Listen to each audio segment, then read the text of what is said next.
शहर के सबसे खतरनाक माफिया को नहीं पता था कि जिस डिलीवरी बॉय को उन्होंने धमकाया है वो कोई आम आदमी नहीं है। वो आदमी जिसने सालों पहले अंडरवर्ल्ड के सबसे बड़े नामों को घुटनों पर ला दिया था, लेकिन अब वो सब कुछ छोड़कर एक साधारण जिंदगी जी रहा है अपनी पत्नी अनाया के साथ। उसे बस शांति चाहिए थी, लेकिन जब माफिया ने उसकी जिंदगी में कदम रखा तो उन्हें अंदाजा भी नहीं था कि वे किसे जगाने जा रहे हैं।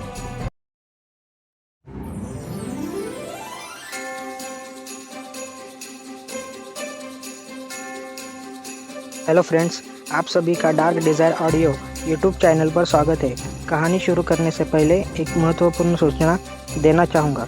यह कहानी पूर्णतः काल्पनिक है। इसमें प्रस्तुत सभी पात्र, घटनाएं और स्थान लेखक की कल्पना पर आधारित है और इनका किसी भी वास्तविक व्यक्ति, घटना, जाति, संस्कृति या समाज से कोई संबंध नहीं है। इस कहानी का उद्देश्य केवल मनोरंजन करना है। हमारा किसी भी प्रकार का सामाजिक, धार्मिक या सांस्कृतिक संस्थाओं को ठोस पहुंचाने का कोई इरादा नहीं है। यदि किसी श्रोता को इस कहानी का कोई अंश अनुचित या आपत्तिजनक प्रतीत हो तो कृपया इसे केवल एक काल्पनिक एवं मनोरंजनात्मक रचना के रूप में ही ले। यह कहानी पूरी तरह से मेरी स्वयं लिखी हुई है। इसे न तो किसी अन्य लेखक से लिया गया है और न ही किसी ऑनलाइन प्लेटफॉर्म से कॉपी किया गया है। इस कहानी की सभी copyright dark desire audio channel के अंतर्गत सुरक्षित है। डॉकयार्ड की उस सुनसान रात में अचानक आई गाड़ी की हेडलाइट ने पूरे माहौल को कुछ पल के लिए बदल दिया। पीली रोशनी जंग लगे क्रेन, टूटे हुए गोदामों और जमीन पर पड़ी लोहे की चादरों पर फैल गई। वहां मौजूद हर आदमी की नजर एक ही दिशा में मुड़ गई थी। कबीर भी उसी तरफ देख रहा था, लेकिन उसके चेहरे पर कोई घबराहट नहीं थी। उसकी आंखें बस शांत और सतर्क थी, जैसे वो हर आने वाली संभावना को पहले से तौल रहा हो। गाड़ी धीरे धीरे टूटे हुए गेट से अंदर आई और कुछ दूरी पर रुक गई। इंजन की आवाज बंद होते ही फिर वही सन्नाटा लौट आया, जिसमें सिर्फ समुद्र की लहरों की हल्की गूंज सुनाई दे रही थी। कुछ सेकंड तक किसी ने कोई हरकत नहीं की। फिर कार का दरवाजा खुला और एक आदमी बाहर उतरा। उसने धीरे धीरे चारों तरफ नजर दौड़ाई। उसकी चाल में जल्दबाजी नहीं थी, बल्कि एक अजीब सा आत्मविश्वास था। डॉकयार्ड में पहले से मौजूद लोग भी अब पूरी तरह सतर्क हो चुके थे। सामने खड़ा वही आदमी जो खुद को कबीर के पुराने अतीत से जुड़ा बता रहा था, हल्का सा मुड़ा और उस नए आदमी को देखने लगा। उसकी आंखों में पहली बार हल्की हैरानी दिखाई दी। कबीर ने उस आदमी को ध्यान से देखा। रात की हल्की रोशनी में उसका चेहरा पूरी तरह साफ नहीं दिख रहा था, लेकिन उसकी चाल, उसका खड़ा होने का तरीका और उसकी शांत निगाहें बता रही थी कि वो कोई साधारण आदमी नहीं है। वो आदमी धीरे धीरे आगे बढ़ा। उसके कदमों की आवाज उस खामोश माहौल में साफ सुनाई दे रही थी। जब वो करीब आया तो डॉकयार्ड में मौजूद कुछ लोगों के चेहरे पर तनाव साफ दिखने लगा, जैसे वे उसे पहचानते हों या कम से कम उसके बारे में जानते हों। कबीर ने हल्के स्वर में कहा कि लगता है आज रात मेहमानों की कमी नहीं है। सामने खड़े आदमी ने कोई जवाब नहीं दिया। उसकी नजर अब उस नए आने वाले पर थी। वो आदमी करीब 10 कदम की दूरी पर आकर रुक गया। उसने आसपास खड़े लोगों को एक नजर देखा, फिर उसकी नजर कबीर पर टिक गई। कुछ सेकंड तक वो बस उसे देखता रहा, जैसे वह किसी पुराने चेहरे को पहचानने की कोशिश कर रहा हो। फिर उसने धीमी आवाज में कहा कि मुझे उम्मीद थी कि तुम यहां आओगे। कबीर की आंखों में हल्की चमक आई। उसने पूछा कि और तुम्हें इतना यकीन कैसे था? आदमी हल्का सा मुस्कुराया। उसने कहा कि क्योंकि मैं जानता हूं कि तुम अधूरी बातों को कभी छोड़ते नहीं। डॉकयार्ड में खड़े बाकी लोग अब और भी ज्यादा चुप हो गए थे। हवा थोड़ी तेज हो गई थी और दूर समुद्र की लहरें अब ज्यादा जोर से किनारे से टकरा रही थी। सामने खड़े उस पुराने परिचित आदमी ने आखिरकार चुप्पी तोड़ी। उसने नए आए आदमी की तरफ देखते हुए कहा कि मुझे उम्मीद नहीं थी कि तुम खुद यहां आओगे। नए आदमी ने उसकी तरफ देखा। उसकी आंखों में हल्की ठंडक थी। उसने कहा कि कुछ बातें ऐसी होती हैं जिनके लिए दूसरों पर भरोसा नहीं किया जा सकता। कबीर ने ये बातचीत ध्यान से सुनी। अब साफ हो चुका था कि ये लोग एक दूसरे को जानते हैं। सामने खड़ा आदमी थोड़ा आगे बढ़ा और बोला कि तुम जानते हो कि हम यहां क्यों आए हैं? नए आदमी ने हल्की मुस्कान के साथ कहा कि हाँ, मुझे पता है, तुम सब उस चीज के पीछे आए हो जो कई साल पहले गायब हो गई थी। कबीर की नजरें अब दोनों पर थी। उसकी आंखों में अब भी वही शांत स्थिरता थी। नए आदमी ने कबीर की तरफ देखते हुए कहा कि और शायद तुम सब ये भी सोचते हो कि वह चीज अभी भी इसी आदमी के पास है। कुछ सेकंड के लिए खामोशी छा गई। सामने खड़े आदमी ने कहा कि हमें सिर्फ सच जानना है। नए आदमी ने धीरे से सिर हिलाया। फिर उसने कहा कि सच हमेशा उतना आसान नहीं होता जितना लोग सोचते हैं। कबीर ने पहली बार थोड़ा आगे कदम बढ़ाया। उसने कहा कि अगर तुम्हें सच पता है तो शायद यह समय है कि तुम बता दो। नए आदमी ने उसकी तरफ देखा। उसकी आंखों में एक पल के लिए अजीब सी चमक आई। उसने कहा कि सच जानने से पहले एक सवाल का जवाब देना जरूरी है। कबीर ने पूछा कि कौन सा सवाल? आदमी ने कुछ सेकंड तक उसे देखा। फिर उसने धीरे धीरे कहा कि क्या तुम सच में उस जिंदगी में वापस जाने के लिए तैयार हो जिसे तुमने बहुत मुश्किल से छोड़ा था? हवा फिर से तेज चली। कबीर कुछ सेकंड तक चुप रहा। फिर उसने हल्की मुस्कान के साथ कहा कि कभी कभी इंसान को वहां वापस जाना पड़ता है जहां से वो भाग कर आया था। डॉकयार्ड में खड़े कुछ लोगों ने एक दूसरे की तरफ देखा, जैसे ये जवाब उनके लिए उम्मीद से ज्यादा गंभीर था। नए आदमी ने धीरे से कहा कि अगर तुम सच में वापस जाने के लिए तैयार हो तो आज रात के बाद तुम्हारी जिंदगी फिर कभी सामान्य नहीं रहेगी। कबीर ने बिना झिझक कहा कि वो जिंदगी पहले ही खत्म हो चुकी है। कुछ सेकंड तक दोनों एक दूसरे को देखते रहे। फिर नए आदमी ने धीरे से अपनी जैकेट की जेब में हाथ डाला। डॉकयार्ड में खड़े कई लोगों के हाथ तुरंत सतर्क हो गए, लेकिन उसने हथियार नहीं निकाला। उसने एक छोटा सा धातु का टुकड़ा निकाला और उसे हवा में हल्का सा उछाल दिया। वो चीज जमीन पर गिरकर हल्की आवाज के साथ कबीर के पैरों के पास रुक गई। कबीर ने नीचे झुककर उसे उठाया। उसकी आंखों में अचानक हल्की चमक उभरी, क्योंकि वो कोई साधारण चीज नहीं थी। वो उसी मिशन का हिस्सा थी जो कई साल पहले अधूरा रह गया था। कबीर ने धीरे से सिर उठाया और उस आदमी की तरफ देखा, और उसी पल उसे समझ आ गया, ये रात सिर्फ सवालों के जवाब देने के लिए नहीं है। ये रात उस कहानी को फिर से शुरू करने वाली है जिसे दुनिया बहुत पहले खत्म समझ चुकी थी। डॉकयार्ड की उस ठंडी रात में हवा अचानक और भारी महसूस होने लगी थी। समुद्र की लहरें दूर किनारे से टकराकर एक गूंज पैदा कर रही थी, और जंग लगे क्रेन की लंबी परछाइयां जमीन पर फैलती जा रही थी। कबीर के हाथ में वो छोटा सा धातु का टुकड़ा था जिसे कुछ ही पल पहले उस नए आए आदमी ने उसकी तरफ फेंका था। उसने उसे ध्यान से देखा। वो कोई साधारण चीज नहीं थी। वह एक छोटा सा धातु का टैग था जिस पर एक खास निशान उकेरा हुआ था। वही चिन्ह जो कभी उस मिशन की पहचान हुआ करता था, जिसे दुनिया के बहुत कम लोग जानते थे। कबीर की आंखों में हल्की चमक उभरी, लेकिन उसके चेहरे पर कोई बड़ा बदलाव नहीं आया। उसने धीरे से उस धातु के टुकड़े को अपनी उंगलियों के बीच घुमाया और फिर सामने खड़े उस आदमी की तरफ देखा। उसके आसपास खड़े बाकी लोग अब भी सतर्क थे। उनके चेहरे पर साफ दिखाई दे रहा था कि उन्हें समझ नहीं आ रहा कि इस छोटी सी चीज का इतना महत्व क्यों है। सामने खड़ा वो आदमी हल्का सा मुस्कुराया। उसने कहा कि लगता है तुमने इसे पहचान लिया। कबीर ने बिना भाव बदले कहा कि ये चीज किसी और के पास नहीं होनी चाहिए थी। आदमी ने हल्के स्वर में जवाब दिया कि यही वजह है कि मैं खुद इसे लेकर आया। डॉकयार्ड में खड़े बाकी लोगों की नजरें अब दोनों पर थी। उन्हें महसूस हो रहा था कि उनके सामने जो बातचीत हो रही है वो किसी बहुत पुराने राज से जुड़ी है। सामने खड़ा वो आदमी कुछ कदम आगे बढ़ा। अब वो कबीर से सिर्फ 5 कदम की दूरी पर था। उसने धीमी आवाज में कहा कि तुम सोच रहे होगे कि ये मेरे पास कैसे आई।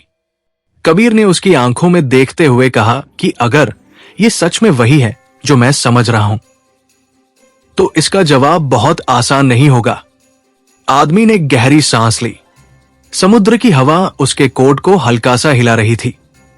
उसने कहा कि उस रात जब सब कुछ खत्म हुआ तो हर कोई यही समझ रहा था कि मिशन भी खत्म हो गया है। कबीर की आंखों में हल्की चमक आई। आदमी ने आगे कहा कि लेकिन कुछ चीजें कभी खत्म नहीं होती, वे बस छिप जाती है। सही समय का इंतजार करते हुए डॉकयार्ड में खड़े बाकी लोग अब भी चुप थे, लेकिन उनकी बेचैनी बढ़ रही थी। उनमें से एक आदमी आखिरकार आगे आया। उसने थोड़ी कड़क आवाज में कहा कि ये सब पहेलियां बंद करो, हमें सिर्फ ये जानना है कि वह चीज कहाँ है। कबीर ने उसकी तरफ देखा। उसकी नजरें ठंडी थी। उसने शांत स्वर में पूछा कि तुम लोग सच में सोचते हो कि इतनी बड़ी बात का जवाब इतनी आसानी से मिल जाएगा? वो आदमी कुछ सेकंड के लिए चुप हो गया। सामने खड़ा नया आदमी फिर बोला कि यही वजह है कि मैंने इन्हें यहां बुलाया। कबीर की भौं हल्की सिकुड़ी। आदमी ने कहा कि क्योंकि आज रात हर कोई सच जानना चाहता है। हवा का झोंका आया और पुराने गोदाम के दरवाजे की चेन खड़खड़ाई। कबीर ने धीरे से कहा कि और तुम ये सब क्यों कर रहे हो? आदमी ने कुछ पल उसकी तरफ देखा। उसकी आंखों में अब हल्की गंभीरता थी। उसने कहा कि क्योंकि उस रात जो हुआ उसने सिर्फ तुम्हारी जिंदगी नहीं बदली थी। कबीर चुप रहा। आदमी ने धीरे से कहा कि उसने बहुत सारी ताकतों का संतुलन बदल दिया था। डॉकयार्ड में खड़े कुछ लोगों ने एक दूसरे की तरफ देखा। शायद वे भी उस अधूरी कहानी के बारे में जानना चाहते थे। कबीर ने उस धातु के टुकड़े को फिर देखा। उसकी उंगलियां अनायास उस निशान को छू रही थी। उसने धीमे स्वर में कहा कि अगर ये चीज सच में तुम्हारे पास थी तो तुम इतने साल कहाँ थे? आदमी हल्का सा मुस्कुराया। उसने कहा कि वही जगह जहां तुम थे। कबीर की आंखों में एक पल के लिए हैरानी की हल्की झलक आई। आदमी ने कहा कि छाया में कुछ सेकंड के लिए खामोशी छा गई। फिर उसने आगे कहा कि फर्क सिर्फ इतना है कि मैंने इंतजार किया और तुमने सब कुछ छोड़ दिया। कबीर ने शांत स्वर में कहा कि कभी कभी छोड़ देना ही सही फैसला होता है। आदमी ने सिर हिलाया। उसने कहा कि शायद, लेकिन अब वो समय खत्म हो चुका है। डॉकयार्ड में खड़े बाकी लोग अब और भी बेचैन हो गए थे। उनमें से एक आदमी ने गुस्से में कहा कि हमें तुम्हारी पुरानी कहानी से मतलब नहीं है, हमें सिर्फ वह चीज चाहिए जिसके लिए हम यहां आए हैं। कबीर ने उसकी तरफ देखा। उसकी आंखों में हल्की ठंडक थी। फिर उसने कहा कि अगर तुम्हें लगता है कि वो चीज यहां है तो शायद तुम लोग बहुत बड़ी गलती कर रहे हो। सामने खड़ा नया आदमी अचानक हंसा। उसकी हंसी उस खामोश रात में थोड़ी अजीब लगी। उसने कहा कि नहीं, गलती तुम कर रहे हो। कबीर की नजरें उस पर टिक गई। आदमी ने धीरे से कहा कि क्योंकि जिस चीज को सब लोग ढूंढ रहे हैं वो कभी खोई ही नहीं थी। कबीर की आंखों में अचानक तेज चमक उभरी। डॉकयार्ड में खड़े बाकी लोग भी चौंक गए। आदमी ने आगे कहा कि वो चीज हमेशा यही थी। उसने धीरे धीरे अपना हाथ उठाया और सीधे कबीर की तरफ इशारा किया और उसी पल वहां खड़े हर आदमी को पहली बार ये एहसास हुआ कि शायद असली रहस्य किसी जगह या फाइल में नहीं, बल्कि उसी आदमी के भीतर छिपा हुआ है जिसे वे इतने समय से ढूंढ रहे थे। पुराने डॉकयार्ड की हवा अब पहले से ज्यादा ठंडी महसूस होने लगी थी। समुद्र से आती नमकीन हवा जंग लगे लोहे की गंध के साथ मिलकर पूरे इलाके में फैल रही थी।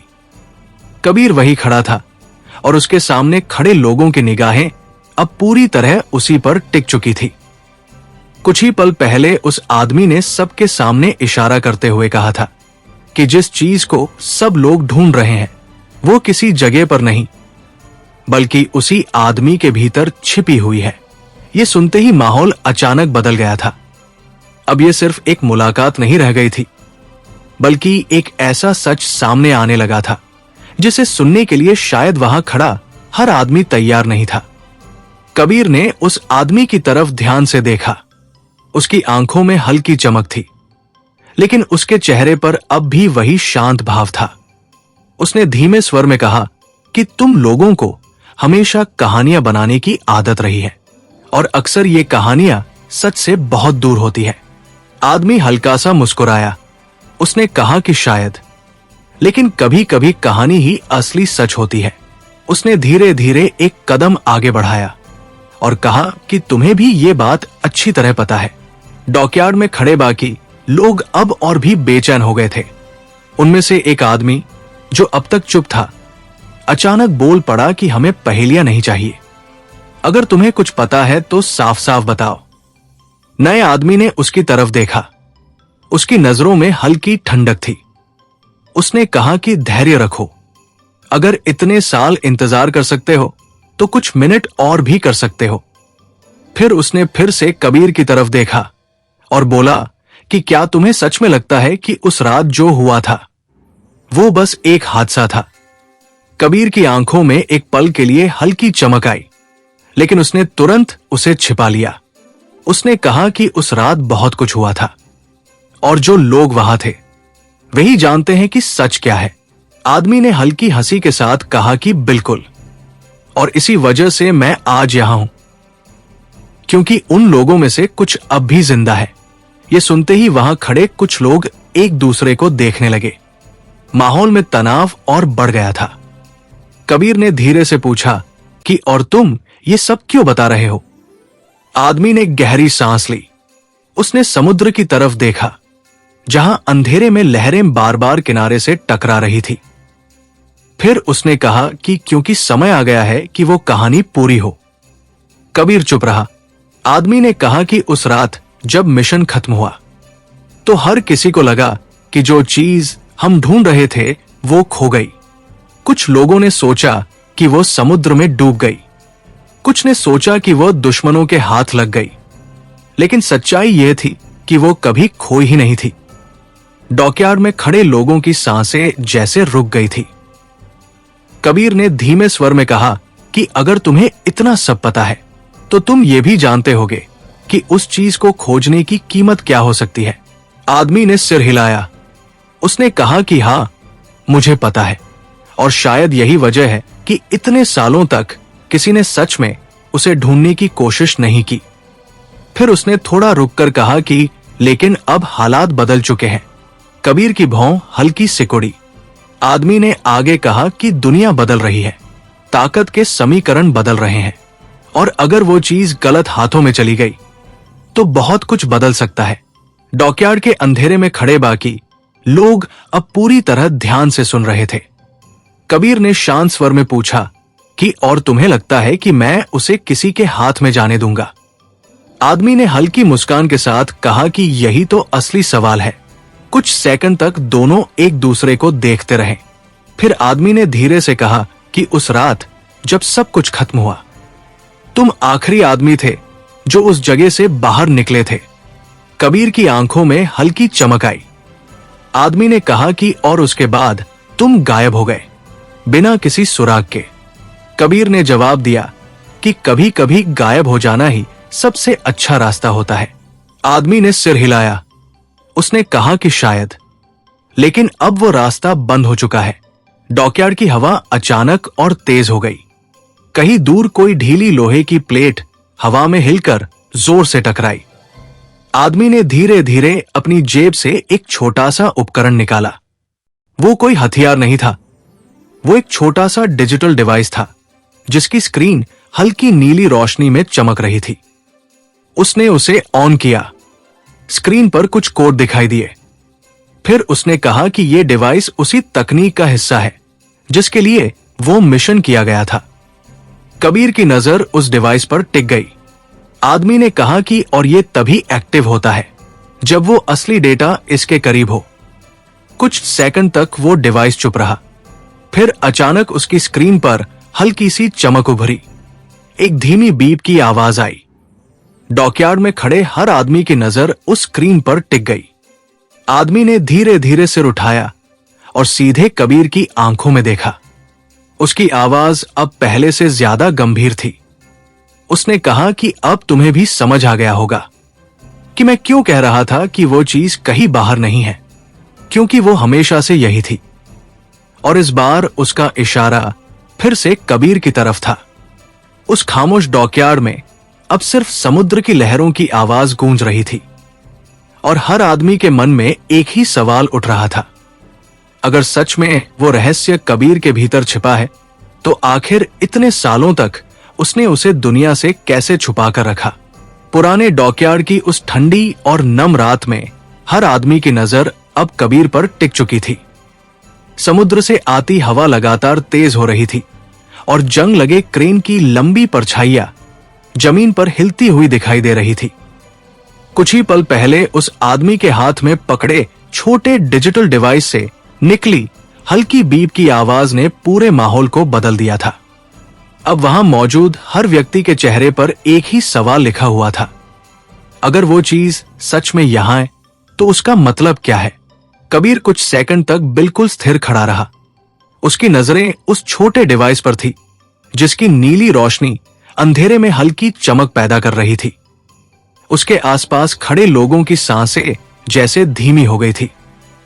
उन्हें महसूस हो रहा था कि वे किसी ऐसे रहस्य के बिल्कुल करीब खड़े हैं जिसकी तलाश में बहुत साल बीत चुके थे। सामने खड़ा वो आदमी धीरे धीरे बोला कि लगता है अब तुम्हें भी समझ आ गया होगा कि मैं क्यों कह रहा था कि वो चीज कहीं बाहर नहीं है। उसकी आवाज में एक अजीब सी गंभीरता थी, जैसे वो किसी लंबे इंतजार के बाद आखिरकार उस पल तक पहुंच गया हो जिसका उसे इंतजार था। कबीर ने धीरे से सिर उठाया और उसकी तरफ देखा। उसकी आंखों में अब पहले वाली ठंडी शांति थी, लेकिन उसके भीतर कुछ हल्का सा बदल चुका था।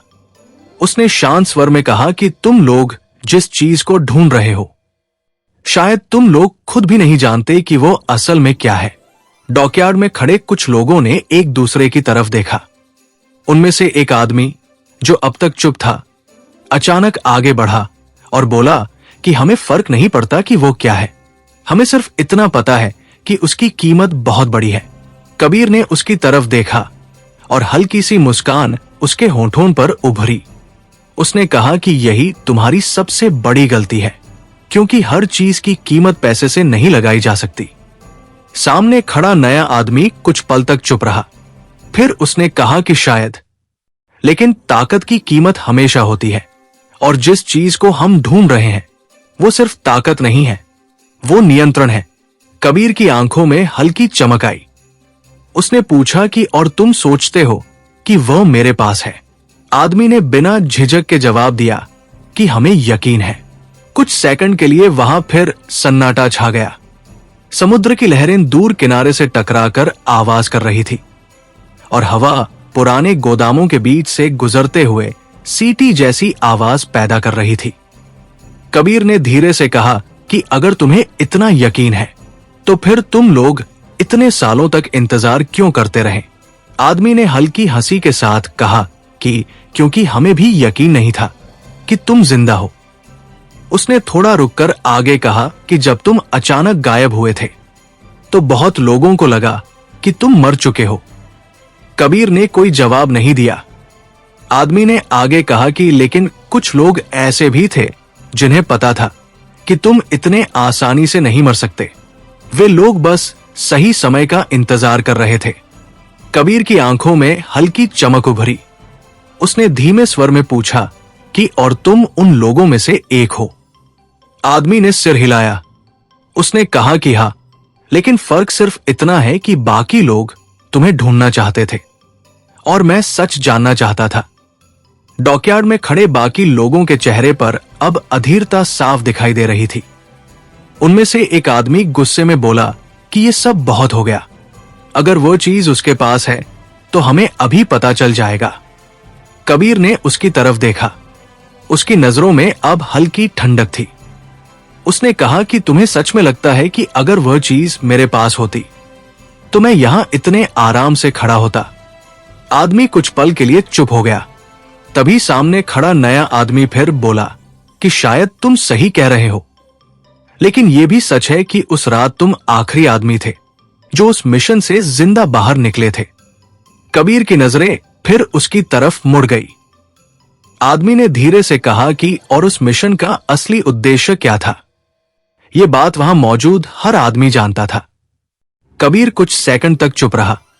फिर उसने धीरे से कहा कि अगर तुम लोग सच में उस मिशन के बारे में जानते हो तो तुम्हें यह भी पता होगा कि वह चीज कितनी खतरनाक थी। आदमी ने सिर हिलाया।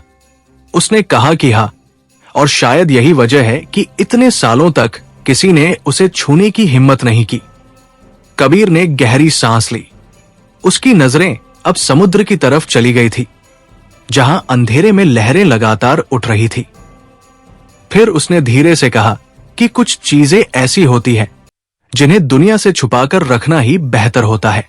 आदमी ने पूछा कि और क्या तुमने वही किया? कबीर ने उसकी तरफ देखा। उसकी आंखों में अब एक गहरी शांति थी। उसने कहा कि शायद। डॉकयार्ड में खड़े लोग अब और भी बेचैन हो गए थे। तभी अचानक दूर से एक और आवाज सुनाई दी। इस बार वो इंजन की आवाज नहीं थी, वो किसी हेलीकॉप्टर के रोटर की धीमी गूंज थी। सबकी नजरें आसमान की तरफ उठ गई। अंधेरे आसमान में एक काली आकृति धीरे धीरे उनकी तरफ बढ़ रही थी, और उसी पल डॉकयार्ड में खड़े हर आदमी को यह एहसास हो गया कि यह खेल अब सिर्फ उनके बीच नहीं रहा, अब इसमें कोई और भी शामिल हो चुका था, जिसकी ताकत शायद यहां मौजूद हर व्यक्ति से कहीं ज्यादा थी। डॉकयार्ड की उस ठंडी रात में अचानक सुनाई देने वाली हेलीकॉप्टर की आवाज ने पूरे माहौल को बदल दिया था। कुछ ही सेकंड पहले तक वहां मौजूद हर आदमी का ध्यान कबीर और उस रहस्यमयी डिवाइस पर था, लेकिन अब सबकी निगाहें आसमान की तरफ उठ चुकी थी। अंधेरे आसमान में दूर से आती रोशनी धीरे धीरे बड़ी होती जा रही थी, और हेलीकॉप्टर के रोटर की आवाज समुद्र की लहरों की गूंज को भी दबाने लगी थी। जंग लगे क्रेन और टूटे हुए गोदामों के बीच वो आवाज गूंजती हुई पूरे डॉकयार्ड में फैल गई। कबीर वही खड़ा रहा, लेकिन उसने भी धीरे से सिर उठाकर आसमान की तरफ देखा। उसकी आंखों में कोई घबराहट नहीं थी, बल्कि एक अजीब सी शांति थी, जैसे वो इस पल की संभावना पहले से सोच चुका हो। सामने खड़ा वो आदमी, जिसके हाथ में कुछ देर पहले तक डिजिटल डिवाइस था, अब थोड़ी देर के लिए चुप हो गया था। उसके चेहरे पर पहली बार हल्की चिंता दिखाई दी। डॉकयार्ड में मौजूद बाकी लोग भी अब बेचैन हो चुके थे। उनमें से एक आदमी ने धीमे स्वर में कहा कि ये हमारे लोगों का हेलीकॉप्टर नहीं है। उसकी आवाज में साफ घबराहट थी। दूसरे आदमी ने तुरंत अपनी जैकेट के अंदर हाथ डाला, जैसे वो किसी भी स्थिति के लिए तैयार हो रहा हो। हेलीकॉप्टर अब काफी करीब आ चुका था। उसकी तेज रोशनी डॉकयार्ड के ऊपर घूमने लगी, और कुछ ही सेकंड में उसने पूरे इलाके को रोशन कर दिया। जमीन पर खड़े लोगों की परछाइयां लंबी होकर टूटे हुए गोदामों की दीवारों तक फैल गई। हवा अचानक और तेज हो गई थी, क्योंकि हेलीकॉप्टर नीचे उतरने की कोशिश कर रहा था। सामने खड़ा नया आदमी धीरे से बोला कि लगता है हमारे अलावा भी कुछ लोग इस रात में दिलचस्पी ले रहे हैं। उसने अपनी नजरें कबीर से हटाकर आसमान की तरफ टिकाई और हल्का सा मुस्कुराया, लेकिन उस मुस्कान में पहले वाली सहजता नहीं थी। कबीर ने शांत स्वर में कहा कि मैंने पहले ही कहा था, यह खेल सिर्फ तुम्हारे लोगों तक सीमित नहीं है। हेलीकॉप्टर अब डॉकयार्ड के ऊपर मंडरा रहा था। उसकी रोशनी कभी समुद्र की तरफ जाती, कभी टूटे हुए गोदामों पर पड़ती, और कभी सीधे जमीन पर खड़े लोगों को चमका देती। फिर धीरे धीरे वो थोड़ा नीचे आया और डॉकयार्ड के खुले हिस्से में उतरने लगा। तेज हवा ने आसपास पड़ी धूल और कागज के टुकड़ों को उड़ा दिया। कुछ लोग अपने चेहरे ढकने लगे। मशीन की गूंज इतनी तेज थी कि कुछ सेकंड तक किसी की आवाज साफ सुनाई नहीं दी। आखिरकार हेलीकॉप्टर जमीन पर उतर गया। उसके रोटर अब भी तेज घूम रहे थे और आसपास की हवा को काटते हुए एक भयानक शोर पैदा कर रहे थे। हेलीकॉप्टर का दरवाजा खुला।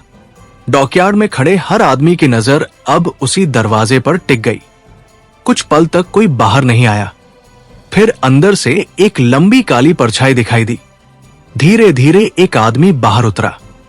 उसकी चाल में अजीब सा आत्मविश्वास था, जैसे उसे इस जगह पर मौजूद हर आदमी की ताकत का अंदाजा हो और फिर भी उसे उससे कोई फर्क न पड़ता हो।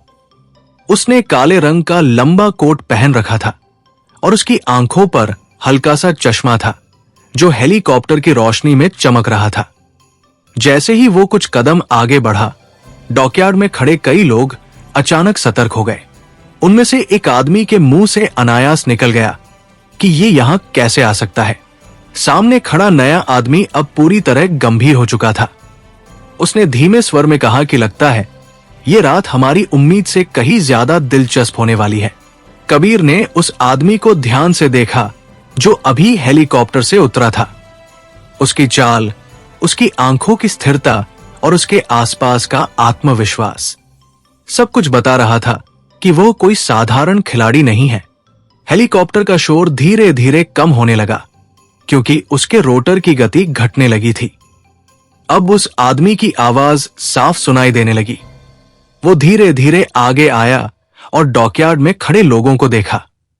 फिर उसकी नजर कबीर पर टिक गई।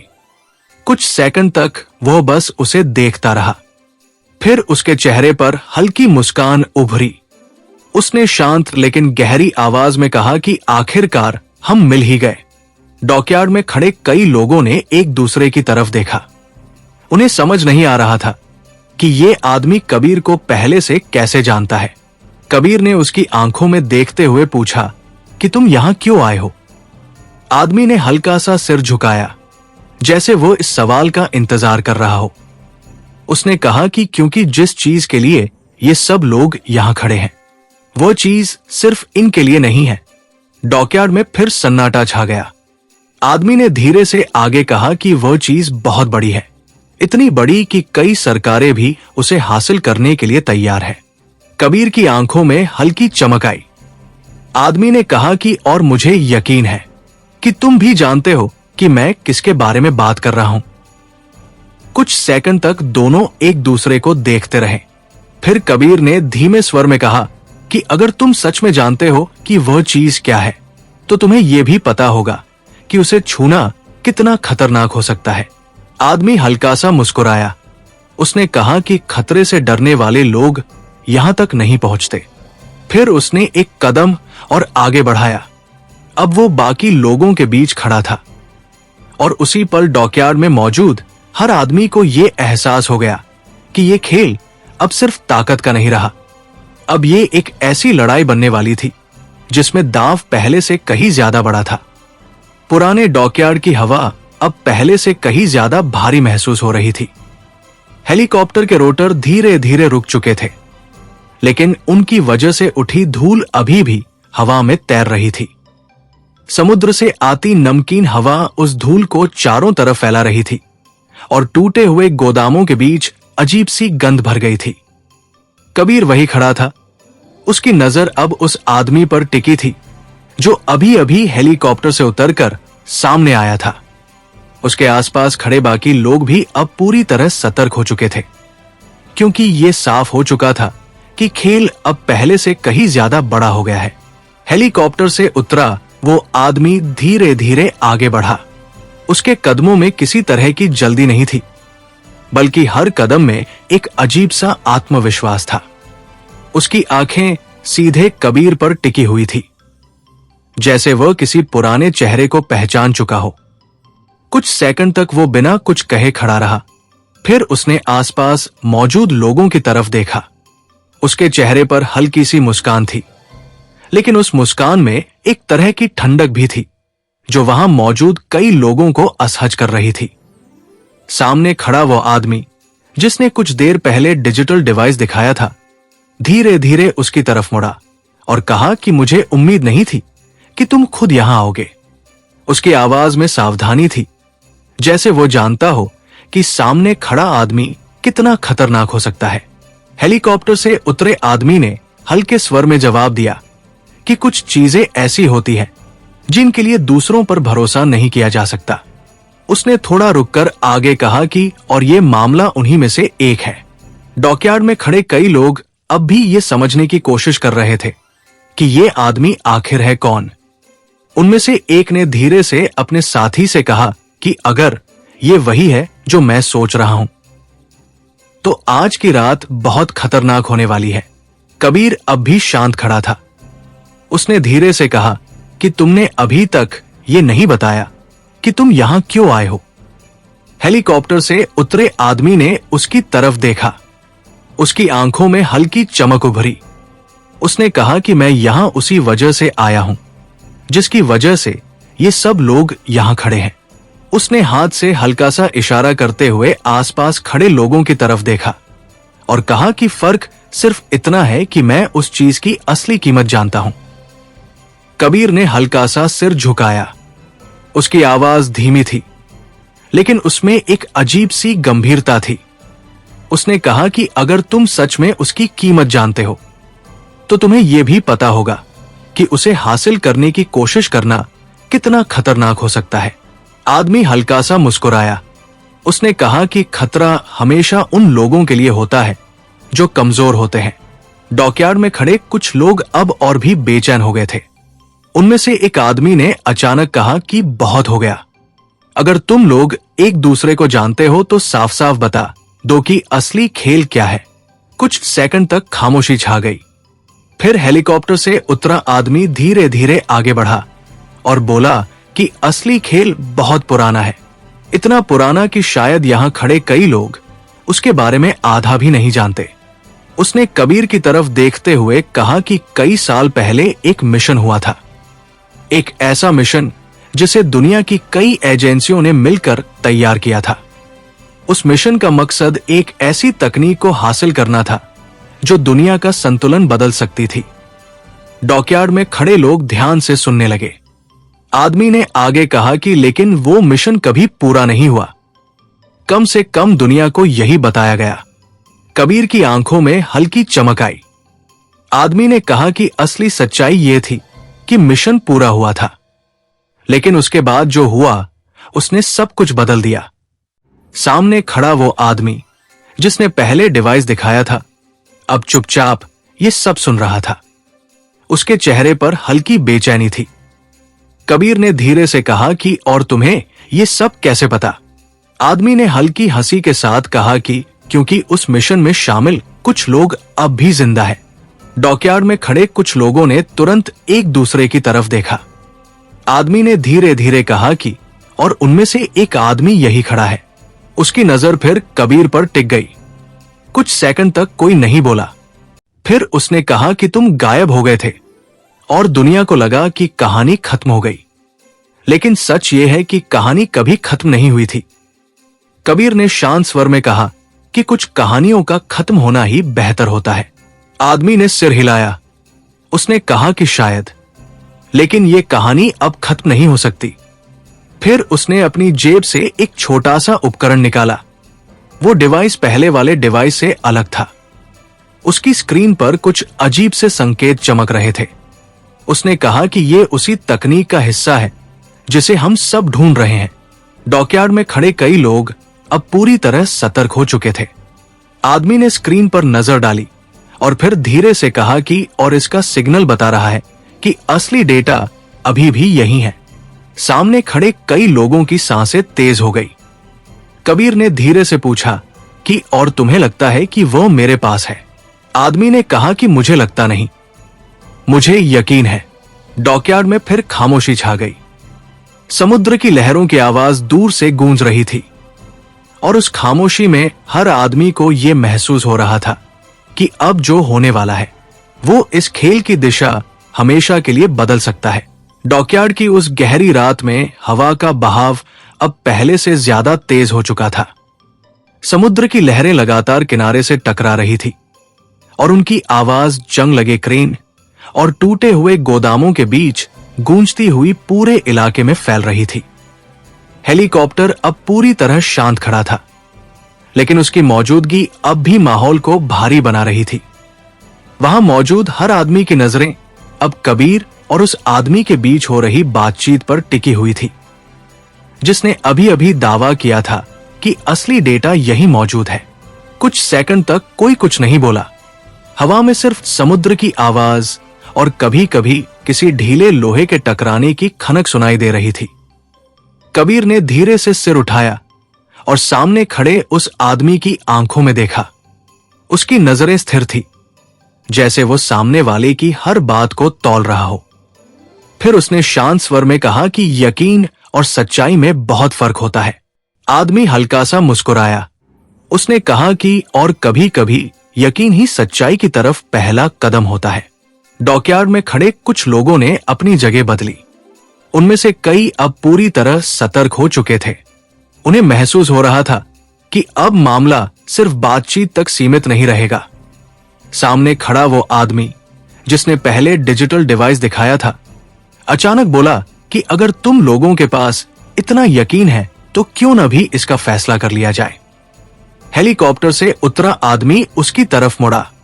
उसकी आंखों में हल्की सी ठंडक उभरी। उसने कहा कि फैसले जल्दबाजी में नहीं किए जाते। कबीर अब भी शांत खड़ा था। उसने धीमे स्वर में कहा कि तुम लोग जिस चीज को ढूंढ रहे हो, शायद तुम लोगों को खुद नहीं पता कि उसका असली मतलब क्या है। आदमी ने कहा कि उसका मतलब बहुत साफ है, ताकत। कबीर ने हल्का सा सिर हिलाया। उसकी आवाज अब थोड़ी गहरी हो गई थी। उसने कहा कि नहीं, उसका मतलब जिम्मेदारी है। डॉकयार्ड में कुछ सेकंड तक फिर खामोशी छा गई। फिर हेलीकॉप्टर से उतरा आदमी धीरे धीरे बोला कि शायद यही वजह है कि इतने सालों तक वो चीज दुनिया से छुपी रही। उसने थोड़ा रुककर कहा कि क्योंकि गलत हाथों में जाने पर वो पूरी दुनिया का संतुलन बदल सकती है। कबीर की आंखों में हल्की चमक आई। उसने पूछा कि और तुम्हें लगता है कि तुम्हारे हाथ सही है? आदमी हल्का सा हंसा। उसकी हंसी में आत्मविश्वास था। उसने कहा कि मेरे हाथ कम से कम इतने कमजोर नहीं है कि डरकर पीछे हट जाए। डॉकयार्ड में खड़े बाकी लोग अब और भी बेचैन हो चुके थे। उनमें से एक आदमी ने धीरे से अपनी जैकेट के अंदर हाथ डाला, जैसे वो किसी भी स्थिति के लिए तैयार हो रहा हो। सामने खड़ा नया आदमी ये सब देख रहा था। उसने हल्के स्वर में कहा कि लगता है सबका धैर्य खत्म हो रहा है। फिर उसने अपनी जेब से वही छोटा डिजिटल डिवाइस फिर से निकाला और उसकी स्क्रीन पर नजर डाली। कुछ सेकंड तक वो स्क्रीन को देखता रहा। फिर उसकी भौं हल्की सी सिकुड़ी। उसने धीरे से कहा कि सिग्नल बदल रहा है। डॉकयार्ड में खड़े लोगों के चेहरे पर तुरंत तनाव उभर आया। एक आदमी ने पूछा कि इसका क्या मतलब है। उसने जवाब दिया कि इसका मतलब है कि असली डेटा अभी भी एक्टिव है। कबीर ने उसकी तरफ देखा। आदमी ने स्क्रीन पर नजर रखते हुए कहा कि और ये सिर्फ किसी स्टोरेज में नहीं हो सकता। इसका मतलब है कि ये किसी लाइव सिस्टम से जुड़ा हुआ है। डॉकयार्ड में खड़े लोगों के बीच हलचल बढ़ने लगी। किसी ने धीमे स्वर में कहा कि क्या यह संभव है कि वो तकनीक अब भी काम कर रही हो। हेलीकॉप्टर से उतरा आदमी कुछ पल तक चुप रहा। फिर उसने धीरे धीरे कहा कि अगर ऐसा है तो इसका मतलब है कि पिछले कई सालों से कोई उसे छुपाकर चला रहा है। सबकी नजरें एक साथ कबीर की तरफ मुड़ गई। कबीर कुछ सेकंड तक चुप रहा। फिर उसने हल्की आवाज में कहा कि तुम लोग बहुत बड़ी कहानी गढ़ रहे हो। आदमी ने सिर हिलाया। उसने कहा कि शायद, लेकिन हर कहानी में थोड़ा सच होता है। डॉकयार्ड की हवा अब और तेज हो गई थी। दूर समुद्र की लहरें अंधेरे में सफेद झाग बनाती हुई दिखाई दे रही थी। अचानक उस डिजिटल डिवाइस से एक तेज बीप की आवाज आई। सबकी नजर तुरंत स्क्रीन पर टिक गई। आदमी ने स्क्रीन को ध्यान से देखा। उसकी आंखों में अचानक हैरानी उभर आई। उसने धीरे धीरे सिर उठाया। फिर उसकी नजर सीधे कबीर की आंखों में जाकर ठहर गई। कुछ सेकंड तक वो कुछ बोला नहीं। फिर उसने धीमी आवाज में कहा कि यह संभव नहीं है। डॉकयार्ड में खड़े बाकी लोग घबरा गए। किसी ने पूछा कि क्या हुआ। आदमी ने स्क्रीन की तरफ देखते हुए कहा कि सिग्नल सिर्फ यहां से नहीं आ रहा। उसने थोड़ा रुककर कहा कि इसका दूसरा स्रोत भी है। डॉकयार्ड में फिर सन्नाटा छा गया। कबीर की आंखों में हल्की चमक उभरी। फिर उसने धीरे से पूछा कि और वह दूसरा स्रोत कहाँ है। आदमी ने स्क्रीन पर नजर टिकाए हुए जवाब दिया। उसकी आवाज अब पहले से ज्यादा धीमी थी। उसने कहा कि वह इस शहर के बाहर नहीं है, वो यही है। और उसी पल डॉकयार्ड में मौजूद हर आदमी को यह एहसास हो गया कि जिस रहस्य के लिए वे इतने सालों से लड़ रहे थे, वो शायद उनकी कल्पना से कहीं ज्यादा बड़ा है। डॉकयार्ड की रात अब और भी भारी लगने लगी थी। समुद्र की लहरों की आवाज अंधेरे में गूंज रही थी और हवा में नमक की गंध के साथ तनाव भी घुल चुका था। कुछ ही पल पहले डिजिटल डिवाइस की स्क्रीन पर दिखाई दिए उस अजीब संकेत ने वहां मौजूद हर आदमी के मन में एक नया सवाल खड़ा कर दिया था। आदमी ने साफ कहा था कि सिग्नल का दूसरा स्रोत भी है और वो कहीं दूर नहीं बल्कि यही इसी शहर में मौजूद है। ये सुनते ही माहौल पूरी तरह बदल गया था।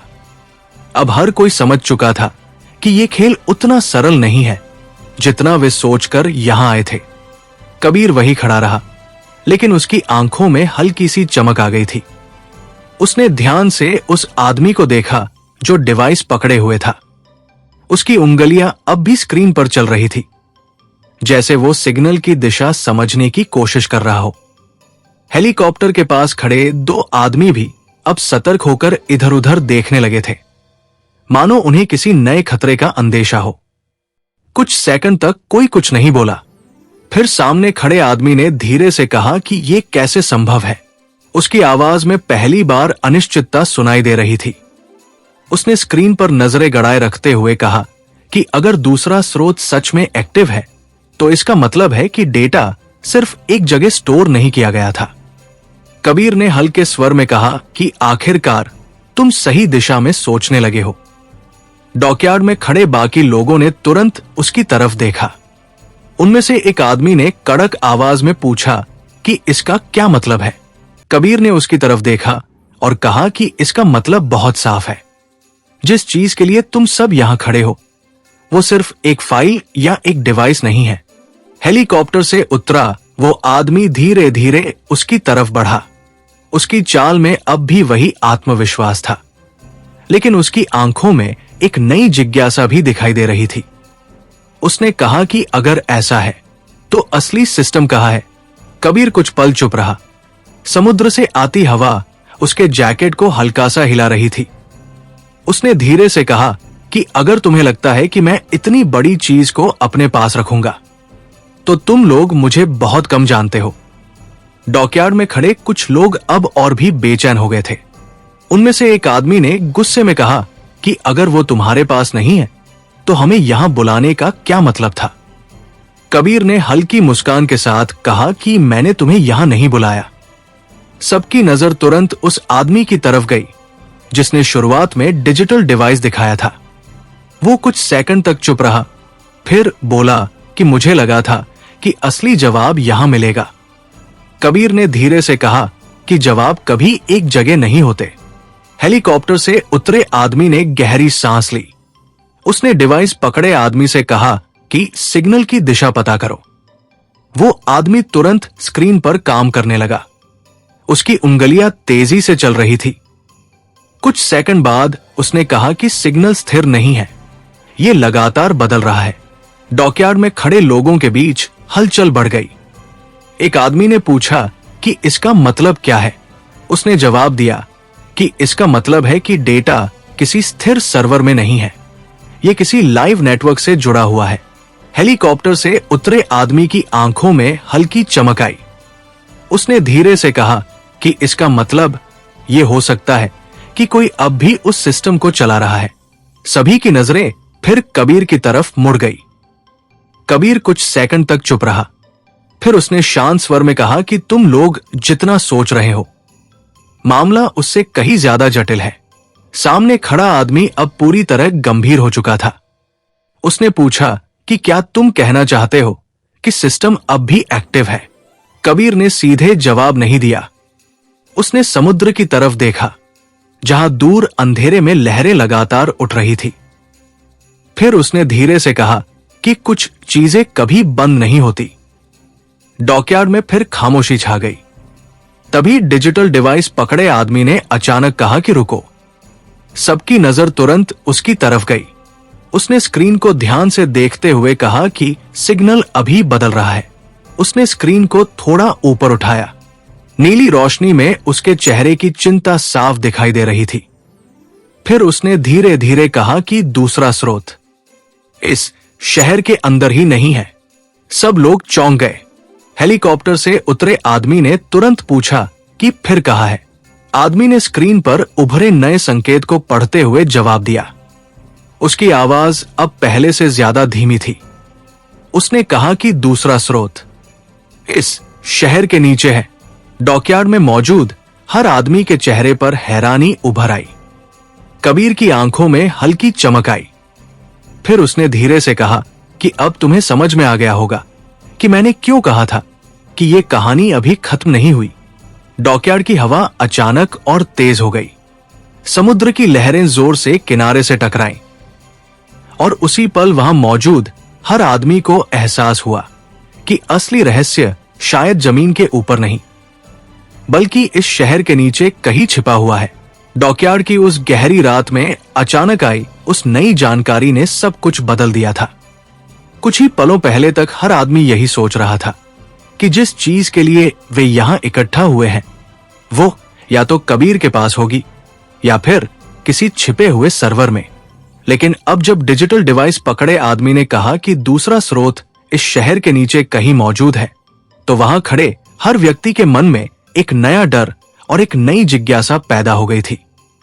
समुद्र की लहरें लगातार किनारे से टकरा रही थी और हवा की आवाज जंग लगे क्रेन के बीच से गुजरती हुई पूरे डॉकयार्ड में गूंज रही थी। कुछ सेकंड तक कोई कुछ नहीं बोला। हर कोई उस आदमी की तरफ देख रहा था जिसके हाथ में वो डिवाइस था। उसकी आंखें स्क्रीन पर जमी हुई थी और उसकी उंगलियां तेजी से उस पर कुछ गणना कर रही थी। फिर उसने धीरे धीरे सिर उठाया और कहा कि सिग्नल स्थिर नहीं है लेकिन दिशा साफ है। ये नीचे से आ रहा है, बहुत गहराई से। सामने खड़ा हेलीकॉप्टर से उतरा आदमी अब पूरी तरह गंभीर हो चुका था।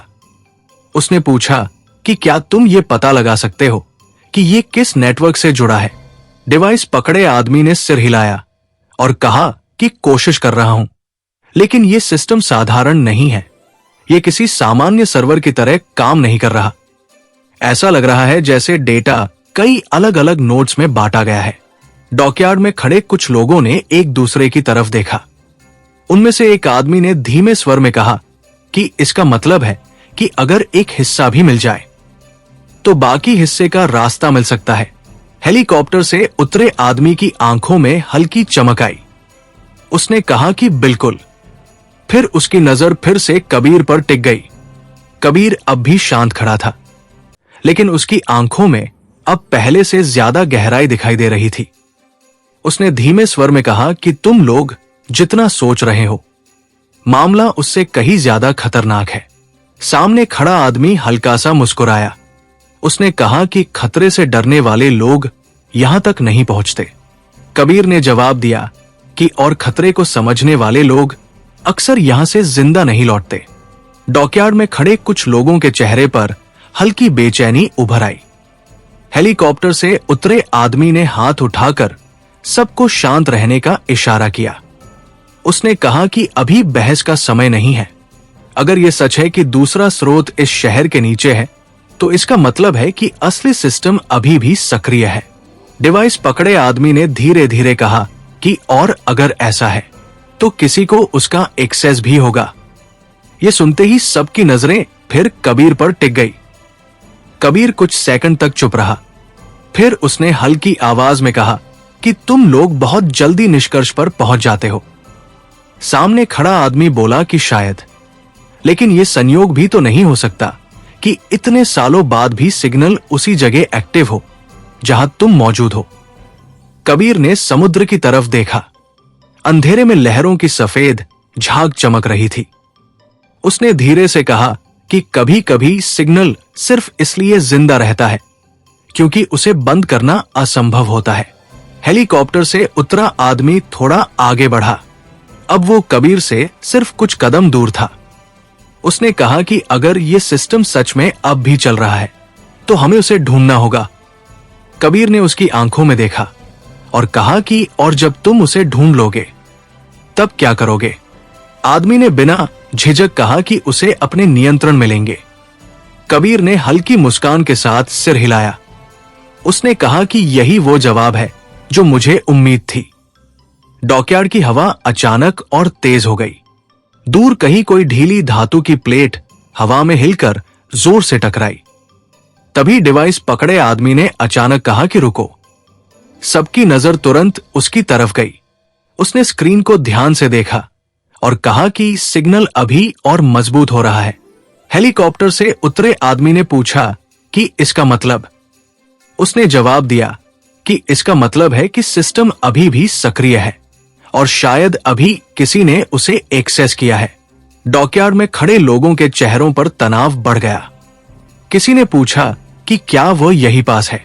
आदमी ने सिर हिलाया और कहा कि नहीं, लेकिन वो बहुत दूर भी नहीं है। फिर उसने स्क्रीन पर उभरे नए संकेत को पढ़ा। उसकी भौहें सिकुड़ गई। कुछ सेकंड तक वो कुछ बोला नहीं। फिर उसने धीरे से कहा कि ये अजीब है। हेलीकॉप्टर से उतरे आदमी ने पूछा कि क्या हुआ?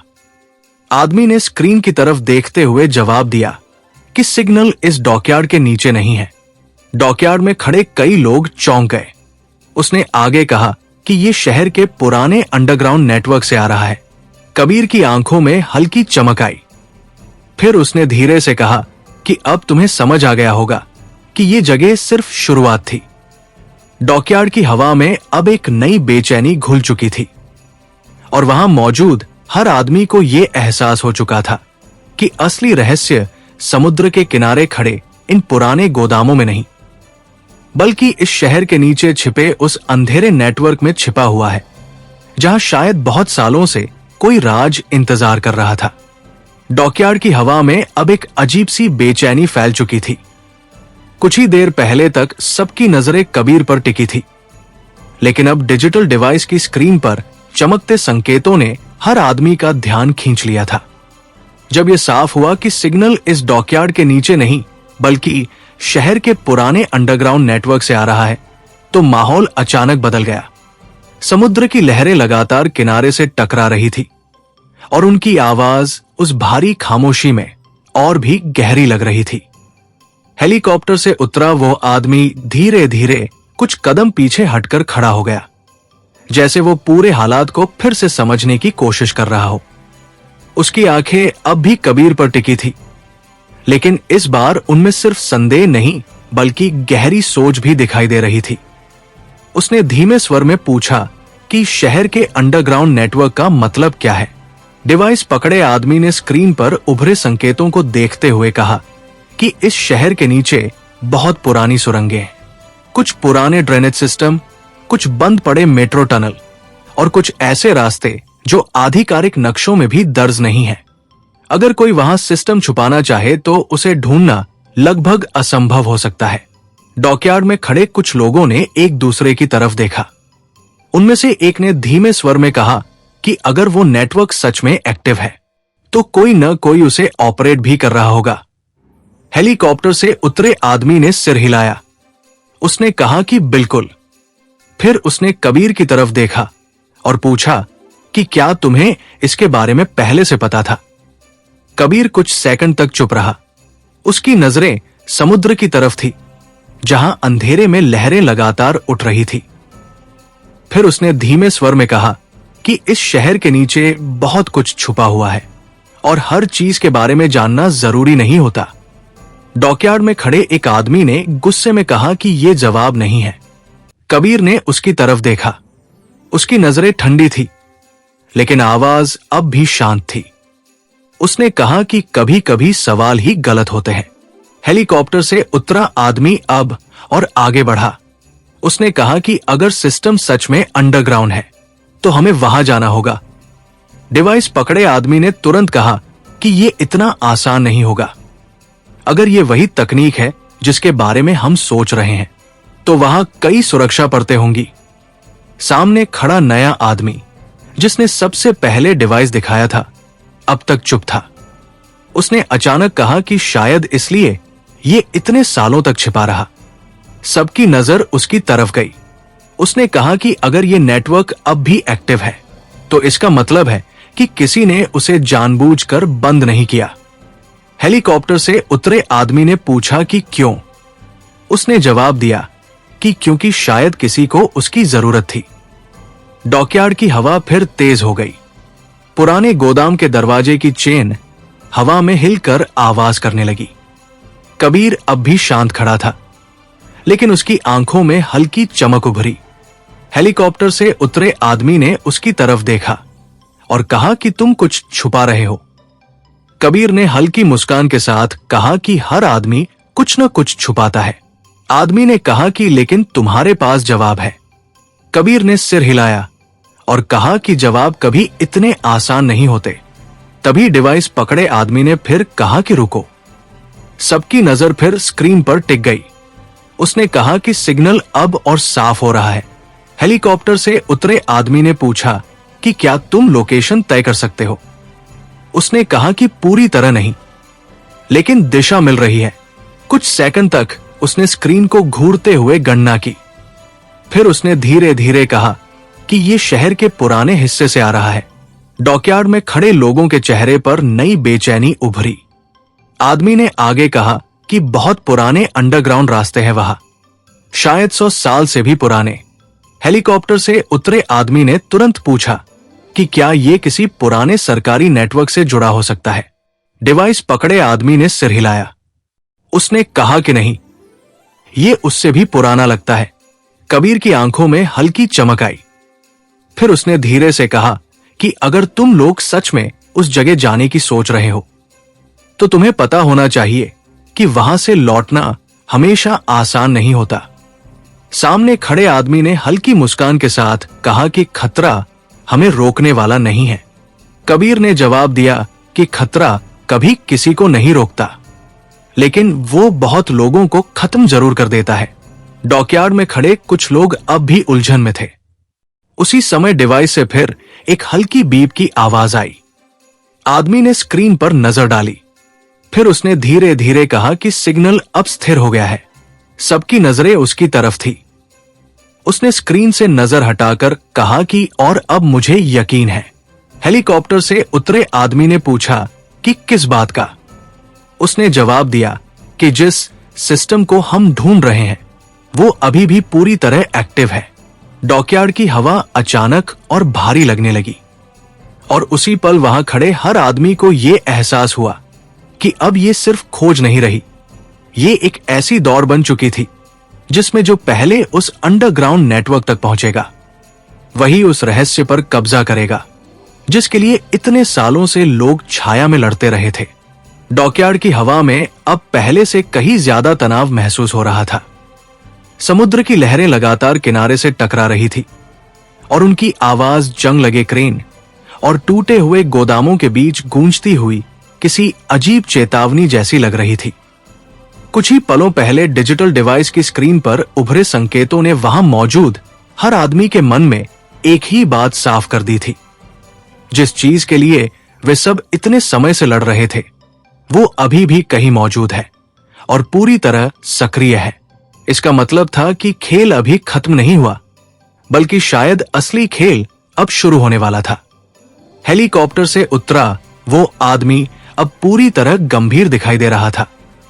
उसकी नजरें डिवाइस की स्क्रीन और कबीर के चेहरे के बीच घूम रही थी। उसने धीरे से पूछा कि अगर सिस्टम अभी भी एक्टिव है तो कोई न कोई उसे ऑपरेट कर रहा होगा। डिवाइस पकड़े आदमी ने सिर हिलाया।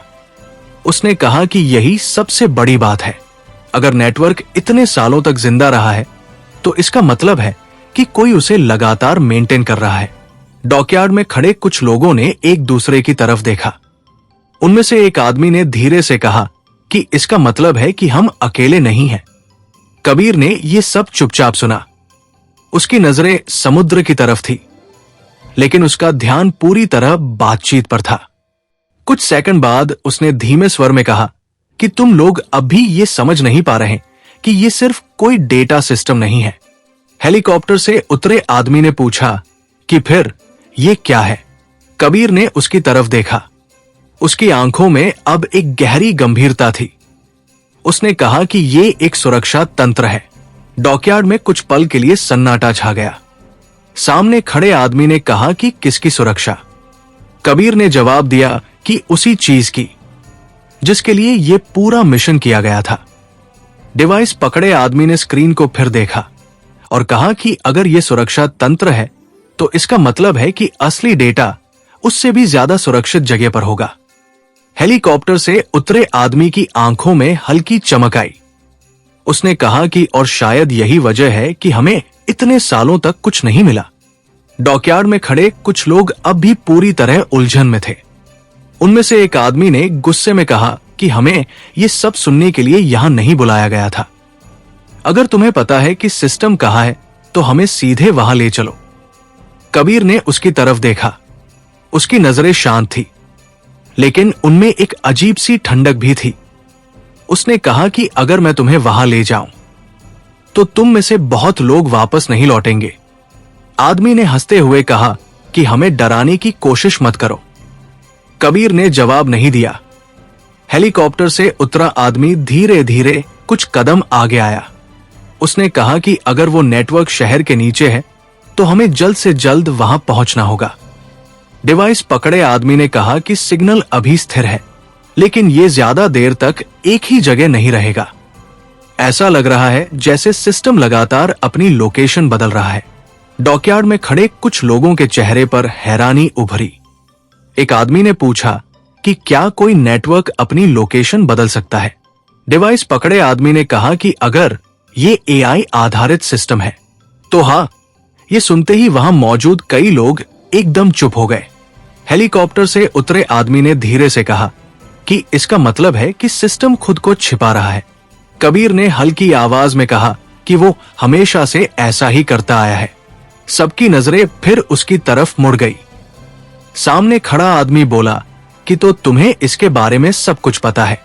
कबीर कुछ सेकंड तक चुप रहा। फिर उसने कहा कि इतना जरूर जानता हूं कि अगर वो सिस्टम जाग गया तो उसे रोकना बहुत मुश्किल होगा। डॉकयार्ड की हवा फिर तेज हो गई। दूर समुद्र में कोई जहाज गुजर रहा था और उसकी हल्की रोशनी क्षितिज पर दिखाई दे रही थी। डिवाइस पकड़े आदमी ने अचानक कहा कि रुको। सबकी नजर फिर उसकी स्क्रीन पर टिक गई। उसने कहा कि सिग्नल फिर बदल रहा है। हेलीकॉप्टर से उतरे आदमी ने पूछा कि कहां जा रहा है।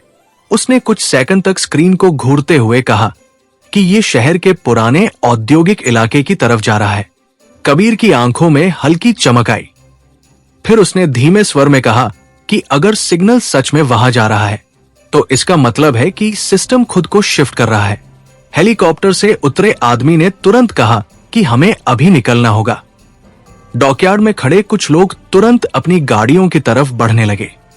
हवा में अब एक नई जल्दबाजी थी, लेकिन कबीर वही खड़ा रहा। उसकी नजरें अब भी समुद्र की तरफ थी। कुछ सेकंड बाद उसने धीरे से कहा कि तुम लोग जितनी जल्दी उस जगह पहुंचोगे उतनी जल्दी समझ जाओगे कि ये खेल तुम्हारी कल्पना से कहीं ज्यादा बड़ा है। हेलीकॉप्टर से उतरे आदमी ने उसकी तरफ देखा। उसकी आंखों में अब एक नया सवाल था और उसी पल उसे ये एहसास होने लगा कि शायद कबीर सिर्फ इस कहानी का हिस्सा नहीं है, बल्कि वह उस रहस्य की कुंजी भी हो सकता है जिसे दुनिया इतने सालों से ढूंढ रही थी। डॉकयार्ड की रात अब पहले से कहीं ज्यादा बेचैन लगने लगी थी। समुद्र की हवा तेज होकर टूटे हुए गोदामों के बीच से गुजर रही थी और हर झोंके के साथ जंग लगे लोहे की चरमराहट सुनाई दे रही थी। कुछ ही मिनट पहले तक यहां मौजूद हर आदमी अपने अपने शक और योजनाओं में उलझा हुआ था, लेकिन अब हालात बदल चुके थे। डिजिटल डिवाइस की स्क्रीन पर दिखाई देता वो सिग्नल अब साफ बता रहा था कि असली खेल इस डॉकयार्ड में नहीं बल्कि शहर के उस हिस्से में छिपा है जहां शायद बहुत कम लोग जाने की हिम्मत करते हैं। हेलीकॉप्टर के पास खड़ा वो आदमी धीरे धीरे आगे आया और उसने चारों तरफ खड़े लोगों को देखा।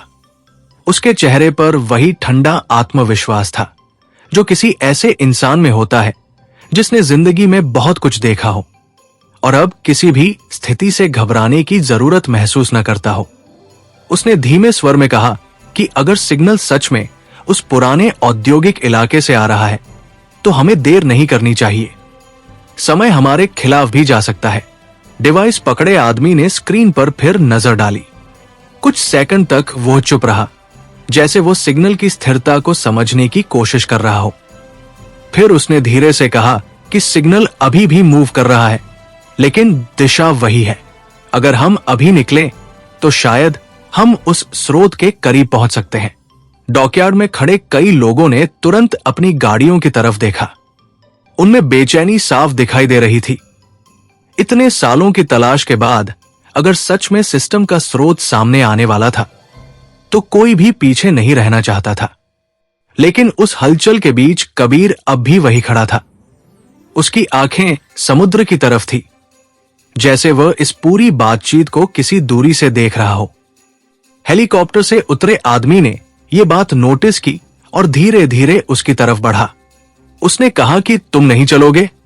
कबीर ने उसकी तरफ देखा। उसकी आंखों में एक अजीब सी शांति थी। उसने कहा कि मैं जानता हूं तुम लोग वहां जाओगे, लेकिन मैं ये भी जानता हूं कि वहां तुम्हें वह नहीं मिलेगा जिसकी तुम उम्मीद कर रहे हो। सामने खड़ा आदमी हल्का सा मुस्कुराया। उसने कहा कि शायद, लेकिन हमें कोशिश तो करनी ही होगी। कबीर ने सिर हिलाया। उसने कहा कि कोशिश और जाल में फर्क बहुत कम होता है। डॉकयार्ड में खड़े कुछ लोग अब ये बातचीत ध्यान से सुन रहे थे। उनमें से एक आदमी ने कहा कि अगर ये जाल होता तो सिग्नल एक्टिव नहीं होता। कबीर ने जवाब दिया कि जो सिस्टम खुद को छिपाने के लिए बनाया गया हो वो हमेशा एक्टिव ही दिखेगा। कुछ सेकंड तक खामोशी छा गई। डिवाइस पकड़े आदमी ने अचानक कहा कि रुको। सबकी नजर फिर उसकी स्क्रीन पर टिक गई। उसने कहा कि सिग्नल अचानक और मजबूत हो गया है। हेलीकॉप्टर से उतरे आदमी ने पूछा कि इसका मतलब? उसने कहा कि इसका मतलब है कि कोई उस सिस्टम के बहुत करीब है। डॉकयार्ड में खड़े लोगों के चेहरों पर हैरानी उभर आई। एक आदमी ने पूछा कि क्या कोई पहले से वहां मौजूद है? डिवाइस पकड़े आदमी ने सिर हिलाया। उसने कहा कि संभव है। कबीर की आंखों में हल्की चमक आई। उसने धीमे स्वर में कहा कि इसका मतलब है कि खेल पहले ही शुरू हो चुका है। हेलीकॉप्टर से उतरे आदमी ने तुरंत अपने लोगों की तरफ देखा और कहा कि गाड़ियां तैयार करो। कुछ ही सेकंड में डॉकयार्ड में हलचल शुरू हो गई। लोग तेजी से अपनी गाड़ियों की तरफ बढ़ने लगे। इंजन स्टार्ट होने की आवाजें उस शांत रात में गूंजने लगी। लेकिन कबीर अब भी वही खड़ा था। हेलीकॉप्टर से उतरे आदमी ने एक बार फिर उसकी तरफ देखा और कहा कि अगर तुम सच में इस कहानी का हिस्सा हो तो तुम्हें हमारे साथ आना चाहिए। कबीर ने हल्की मुस्कान के साथ कहा कि मैं इस कहानी का हिस्सा बहुत पहले से हूं। आदमी ने पूछा कि फिर तुम यहां खड़े क्यों हो? कबीर ने समुद्र की तरफ देखा।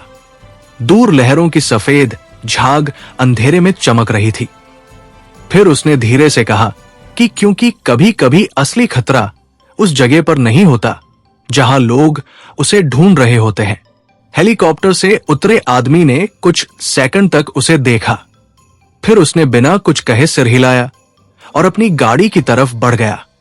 कुछ ही मिनटों में गाड़ियों का काफिला डॉकयार्ड से निकलने लगा। इंजन की आवाजें धीरे धीरे दूर होती गई। आखिरकार वहां सिर्फ हेलीकॉप्टर, समुद्र की आवाज और कबीर रह गया। हवा अब और तेज हो चुकी थी। कबीर ने जेब में हाथ डाला और वह छोटा धातु का टुकड़ा फिर से बाहर निकाला जो उसे पहले मिला था। उसने उसे कुछ सेकंड तक देखा। फिर उसकी नजर दूर शहर की तरफ उठी जहां अंधेरे में रोशनी की हल्की चमक दिखाई दे रही थी। उसकी आंखों में अब वही पुरानी चमक लौट आई थी, वही जो बहुत साल पहले उसके नाम के साथ जुड़ी थी। और उसी पल उसने धीमे स्वर में खुद से कहा कि अगर सिस्टम सच में जाग गया है तो अब ये खेल सिर्फ उन लोगों का नहीं रहा जो उसे ढूंढ रहे हैं, अब ये उस आदमी का भी है जिसने उसे बनाया था। और ये सोचते ही कबीर धीरे धीरे अपनी बाइक की तरफ बढ़ गया, क्योंकि शहर के नीचे छिपा वह रहस्य अब ज्यादा देर तक छुपा नहीं रहने वाला था। और बहुत जल्द उस अंधेरे में एक ऐसी टक्कर होने वाली थी जो इस पूरी कहानी की दिशा बदल सकती थी। डॉकयार्ड धीरे धीरे फिर से खाली होने लगा था। कुछ ही मिनट पहले जहां कई गाड़ियों के इंजन, लोगों की आवाजें और हेलीकॉप्टर की गूंज थी, वहां अब सिर्फ समुद्र की लहरों की आवाज रह गई थी। रात गहरी होती जा रही थी और हवा में नमक की गंध पहले से ज्यादा तेज महसूस हो रही थी। कबीर अपनी बाइक के पास खड़ा था और उसकी नजर उस दिशा में थी जहां से गाड़ियों का काफिला शहर की तरफ गया था। उनके लाल टेल लाइट्स कुछ देर पहले तक अंधेरे में चमक रहे थे, लेकिन अब वे भी गायब हो चुके थे। उसने धीरे से जेब से वो छोटा धातु का टुकड़ा निकाला जिसे वो पहले से पकड़े हुए था। हल्की रोशनी में वो निशान साफ दिखाई दे रहा था, वही चिन्ह जो उस पुराने मिशन का हिस्सा था। कई साल पहले उसने सोचा था कि ये चिन्ह हमेशा के लिए अतीत बन चुका है, लेकिन आज रात ऐसा लग रहा था जैसे अतीत ने फिर से उसका दरवाजा खटखटाया हो। कबीर ने गहरी सांस ली और समुद्र की तरफ देखा। उसकी आंखों में अब उलझन नहीं थी, बल्कि एक ठंडा फैसला था। वो जानता था कि जो लोग अभी यहां से गए हैं वे जल्द ही उस अंडरग्राउंड नेटवर्क तक पहुंचने की कोशिश करेंगे, लेकिन वो ये भी जानता था कि वो रास्ता इतना आसान नहीं है जितना वे सोच रहे हैं। उसने बाइक स्टार्ट की।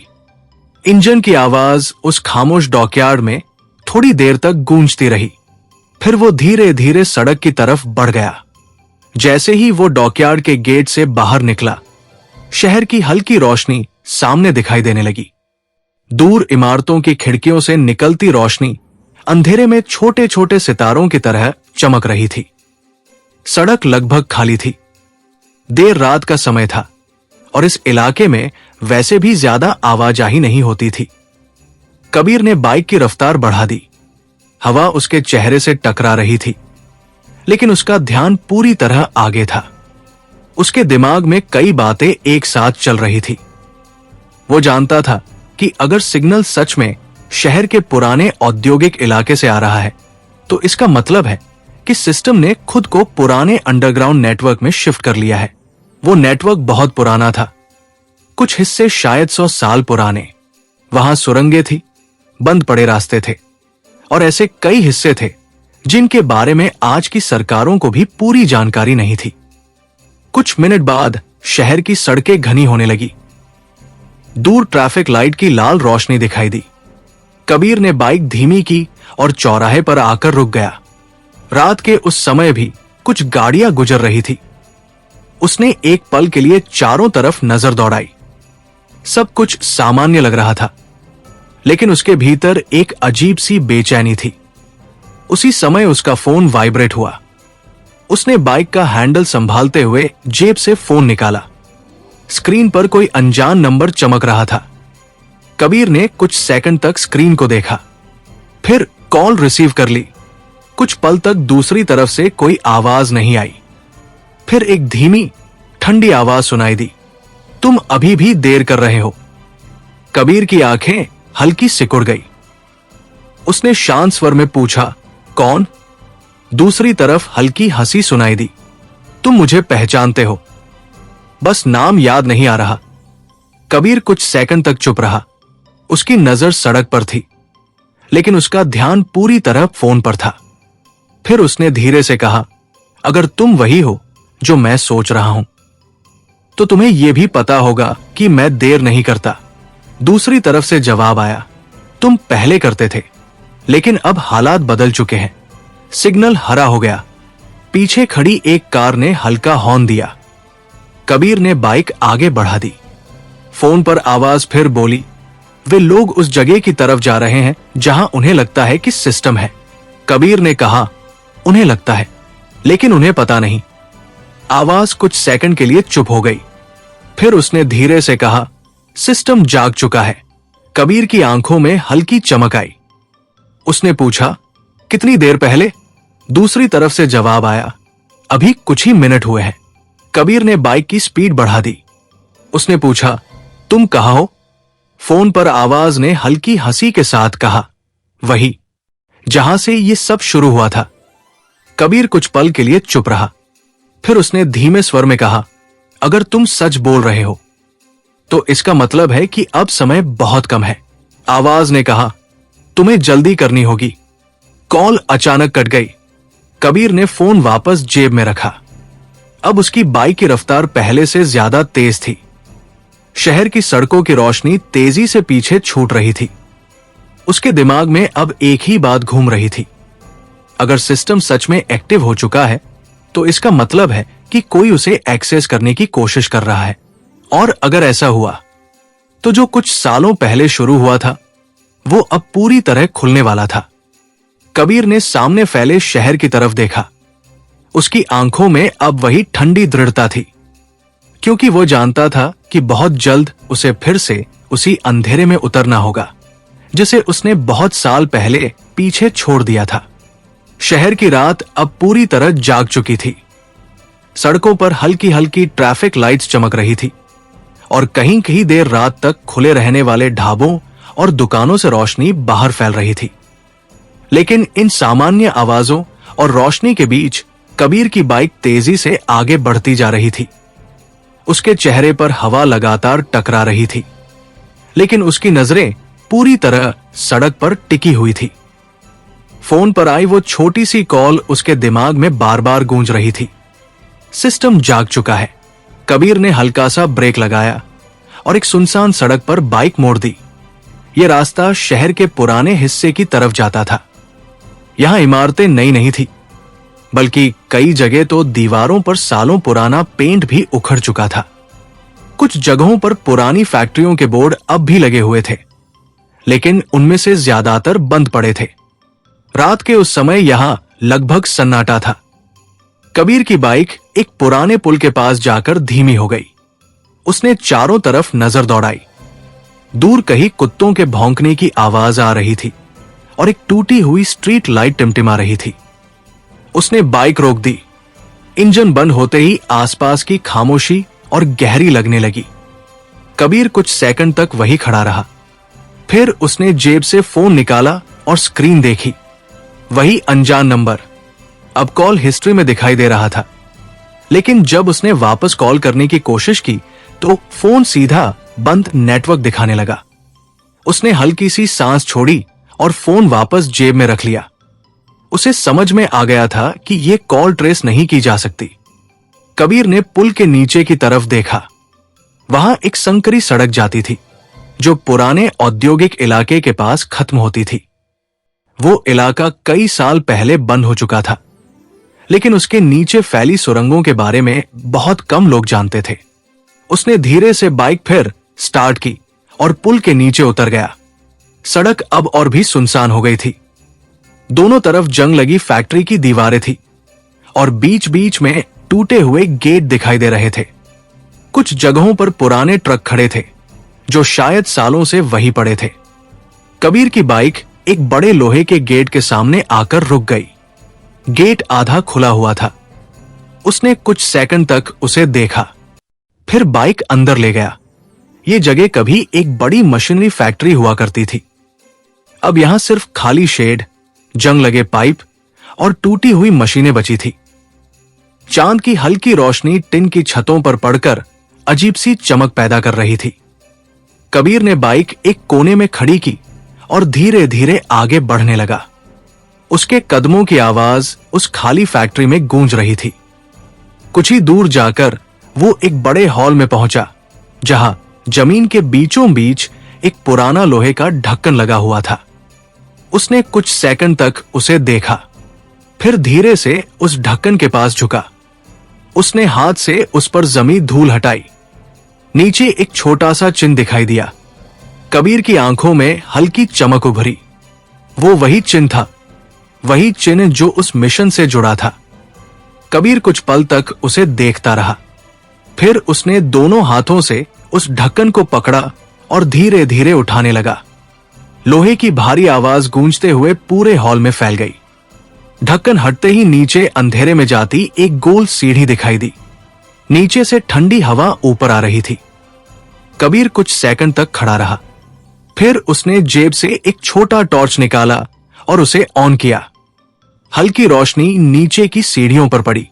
वे सीढ़ियां काफी गहरी लग रही थी। कबीर ने नीचे झांक कर देखा, फिर बिना किसी हिचकिचाहट के वो सीढ़ियों से नीचे उतरने लगा। हर कदम के साथ नीचे का अंधेरा और गहरा होता जा रहा था।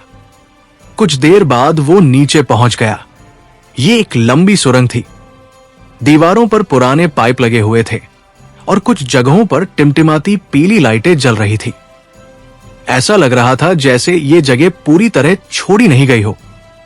कबीर धीरे धीरे आगे बढ़ने लगा। उसके कदमों की आवाज सुरंग में गूंज रही थी।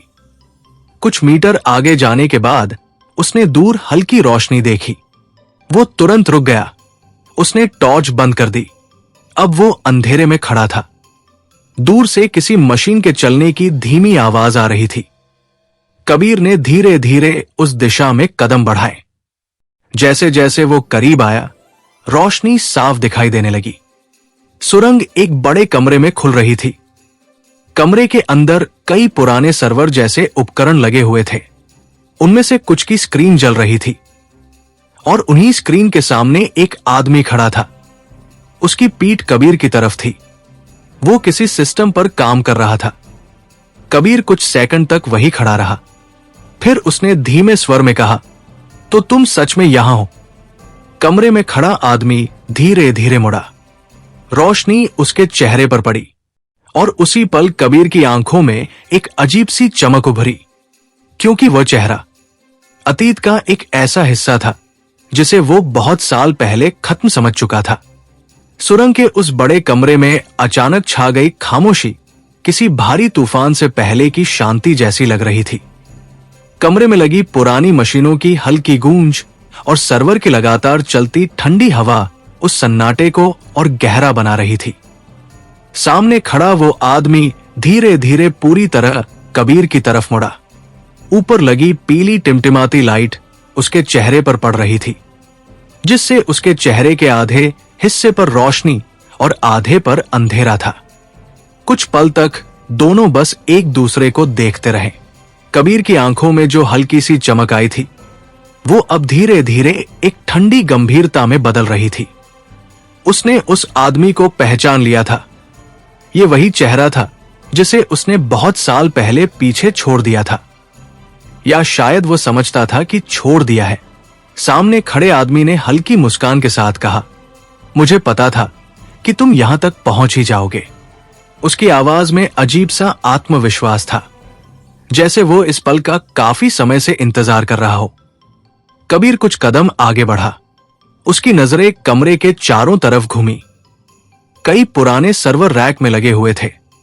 कुछ स्क्रीन पर लगातार डेटा स्क्रॉल हो रहा था। कुछ जगह छोटे छोटे इंडिकेटर लाइट्स चमक रही थी। यह साफ था कि यह सिस्टम सिर्फ जिंदा ही नहीं था, बल्कि पूरी तरह सक्रिय था। कबीर ने धीरे से कहा, तुम जिंदा हो? यह मैंने नहीं सोचा था। आदमी हल्का सा हंसा। उसकी हंसी में एक थकान भी थी और एक अजीब सी कड़वाहट भी। उसने कहा, बहुत लोगों ने यही सोचा था। कुछ सेकंड तक दोनों के बीच फिर खामोशी छा गई। फिर उस आदमी ने कहा, तुम्हें देखकर अच्छा लगा कबीर। कबीर की नजरें थोड़ी सिकुड़ गई। उसने धीरे से कहा, मुझे यह उम्मीद नहीं थी कि तुम इस सिस्टम के पीछे हो। आदमी ने सिर थोड़ा झुकाया और कहा, और मुझे उम्मीद थी कि तुम एक दिन यहां आओगे। कमरे की एक स्क्रीन पर अचानक कुछ ग्राफ बदलने लगे।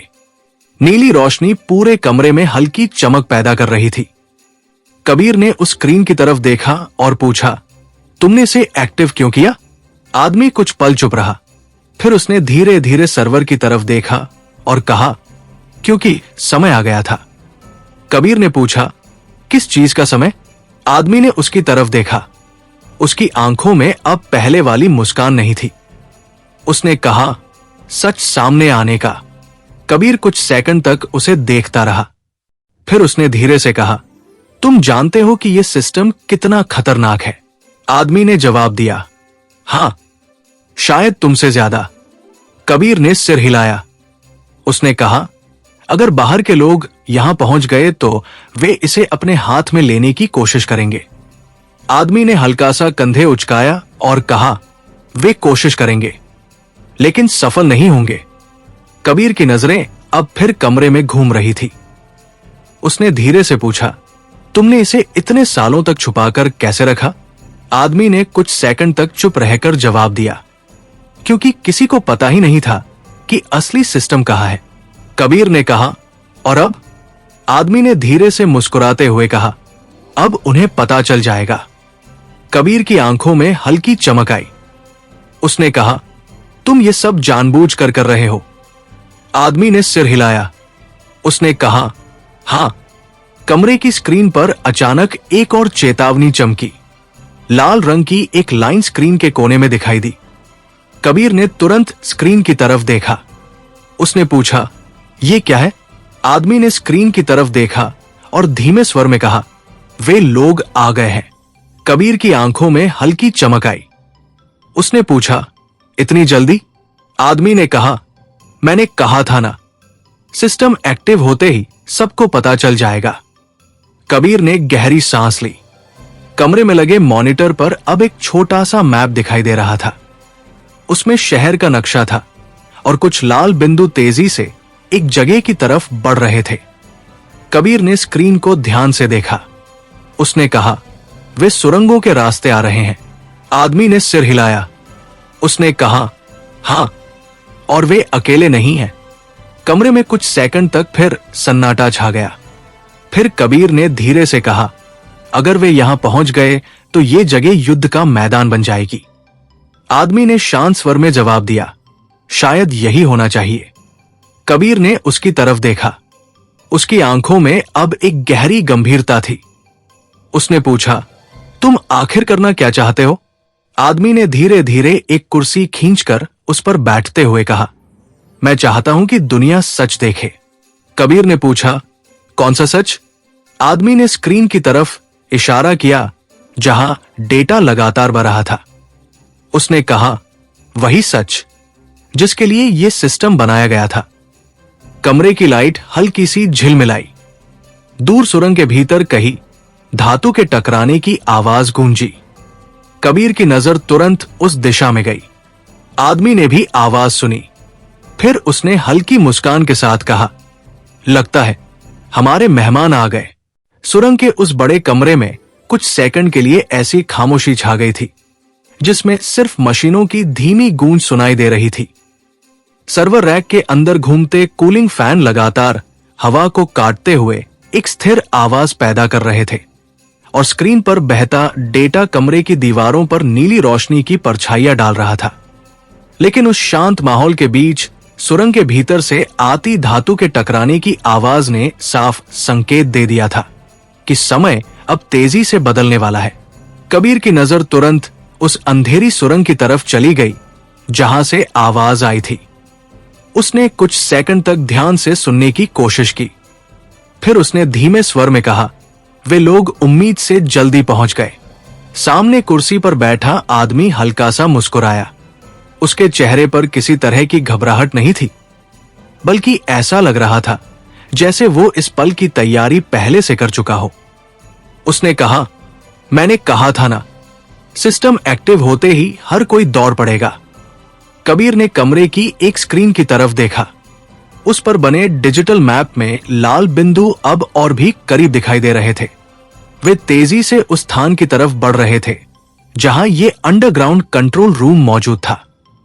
कबीर ने धीमे स्वर में पूछा, तुमने जानबूझकर उन्हें यहां आने दिया?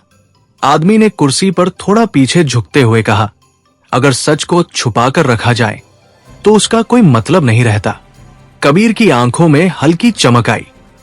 उसने कहा, तुम्हें अंदाजा है कि अगर यह सिस्टम उनके हाथ लग गया तो क्या होगा? आदमी कुछ सेकंड तक चुप रहा। फिर उसने धीरे से कहा, मुझे यह भी पता है कि अगर यह हमेशा के लिए छिपा रहा तो क्या होगा। कमरे की एक स्क्रीन पर अचानक चेतावनी का संकेत चमक उठा। लाल रंग की एक पट्टी स्क्रीन के ऊपर दिखाई देने लगी और साथ ही एक धीमी बीप की आवाज सुनाई देने लगी। कबीर तुरंत स्क्रीन के पास गया और उसे ध्यान से देखने लगा। उसने कहा, उन्होंने बाहरी दरवाजा खोज लिया है। आदमी ने सिर उठाकर स्क्रीन की तरफ देखा। उसकी आंखों में अब भी वही अजीब सी शांति थी। उसने कहा, उनके पास ज्यादा समय नहीं होगा। कबीर ने उसकी तरफ मुड़कर पूछा, तुमने यहां कोई सुरक्षा तंत्र लगाया है? आदमी ने हल्का सा सिर हिलाया। हां, लेकिन यह किसी को रोकने के लिए नहीं है। कबीर की भौं हल्की सी सिकुड़ी। फिर किस लिए? आदमी ने स्क्रीन की तरफ इशारा किया। उन्हें सच दिखाने के लिए। कबीर कुछ पल तक उसे देखता रहा। फिर उसने धीमे स्वर में कहा, तुम अब भी वही कर रहे हो जो उस मिशन के समय किया था। आदमी ने हल्की मुस्कान के साथ कहा, और तुम अब भी वही सोच रहे हो जो उस रात सोच रहे थे। कमरे की दीवारों में लगे पाइपों के भीतर कहीं से हल्की कंपन की आवाज आने लगी। ऐसा लग रहा था जैसे सुरंग के अंदर कहीं भारी दरवाजे खुल रहे हों। कबीर ने तुरंत उस आवाज की दिशा में देखा। आदमी ने शांत स्वर में कहा, वे लोग पहली सुरक्षा परत पार कर चुके हैं। कबीर ने स्क्रीन पर नजर डाली। मैप पर लाल बिंदु अब बहुत करीब थे। वे 5 मिनट में यहां होंगे, उसने धीमे स्वर में कहा। आदमी ने सिर झुकाकर कुछ सेकंड तक स्क्रीन पर बहते डेटा को देखा। फिर उसने धीरे धीरे अपनी उंगलियां कीबोर्ड पर रखीं और कुछ कमांड टाइप करने लगा। कबीर ने पूछा, तुम क्या कर रहे हो? आदमी ने जवाब दिया, सिस्टम को पूरी तरह जागने दे रहा हूं। कमरे की लाइटें अचानक एक बार झपकी। फिर सर्वर रैक के अंदर लगी कई नई लाइटें जल उठीं। एक गहरी मशीनरी आवाज कमरे में गूंजने लगी। कबीर ने तुरंत समझ लिया कि यह कोई साधारण प्रक्रिया नहीं थी। उसने कहा, अगर तुमने पूरा नेटवर्क एक्टिव कर दिया तो उसे रोकना नामुमकिन हो जाएगा। आदमी ने शांत स्वर में कहा, शायद उसे रोकने के लिए बनाया ही नहीं गया था। कबीर कुछ सेकंड तक चुप रहा। फिर उसने धीरे से कहा, तुम ये सब क्यों कर रहे हो? आदमी ने स्क्रीन की तरफ देखते हुए कहा, क्योंकि दुनिया को यह जानना होगा कि असली खेल कहां खेला जाता है। सुरंग के भीतर से अब साफ कदमों की आवाज सुनाई देने लगी थी। कोई भारी दरवाजा धक्का देकर खोला जा रहा था। कबीर ने उस दिशा में देखा। आदमी ने हल्की मुस्कान के साथ कहा, वे आ गए। कबीर ने तुरंत कमरे के एक कोने में रखे पुराने हथियारों के केस की तरफ देखा। उसने उसे खोला और अंदर से एक कॉम्पैक्ट पिस्तौल निकाल ली। आदमी ने यह देखा तो हल्का सा सिर हिलाया। तुम अब भी उसी तरह सोचते हो? पहले सुरक्षा, फिर सवाल। कबीर ने हथियार चेक करते हुए कहा, और तुम अब भी पहले सवाल पूछते हो, फिर दुनिया जलने देते हो। कमरे के बाहर अचानक तेज आवाज हुई। किसी ने सुरंग के आखिरी दरवाजे को तोड़ दिया था। अब कदमों की आवाज बहुत करीब थी। सर्वर की स्क्रीन पर मैप चमक रहा था और लाल बिंदु ठीक इस कमरे के बाहर पहुंच चुके थे। कबीर ने धीरे से गहरी सांस ली। उसकी नजर दरवाजे पर टिक गई और उसी पल भारी लोहे का दरवाजा जोर से खुला, क्योंकि अब वो टकराव शुरू होने वाला था जिसने बहुत सालों से छिपे इस रहस्य को हमेशा के लिए दुनिया के सामने लाने वाला था। तो दोस्तों, यह था आज का एपिसोड। आशा करता हूँ कि आपको हमारी कहानी पसंद आई होगी। यदि आपको हमारी यह कहानी अच्छी लग रही है और आप आगे के नए एपिसोड सुनना चाहते हैं तो हमारे चैनल को सब्सक्राइब करें और बेल आइकन दबाकर ऑल विकल्प पर क्लिक करें, ताकि आपको हमारे नए अपलोड किए गए एपिसोड की नोटिफिकेशन मिलती रहे। इस वीडियो को लाइक करना न भूलें और इसे अपने परिवार व दोस्तों के साथ ज़रूर शेयर करें। धन्यवाद।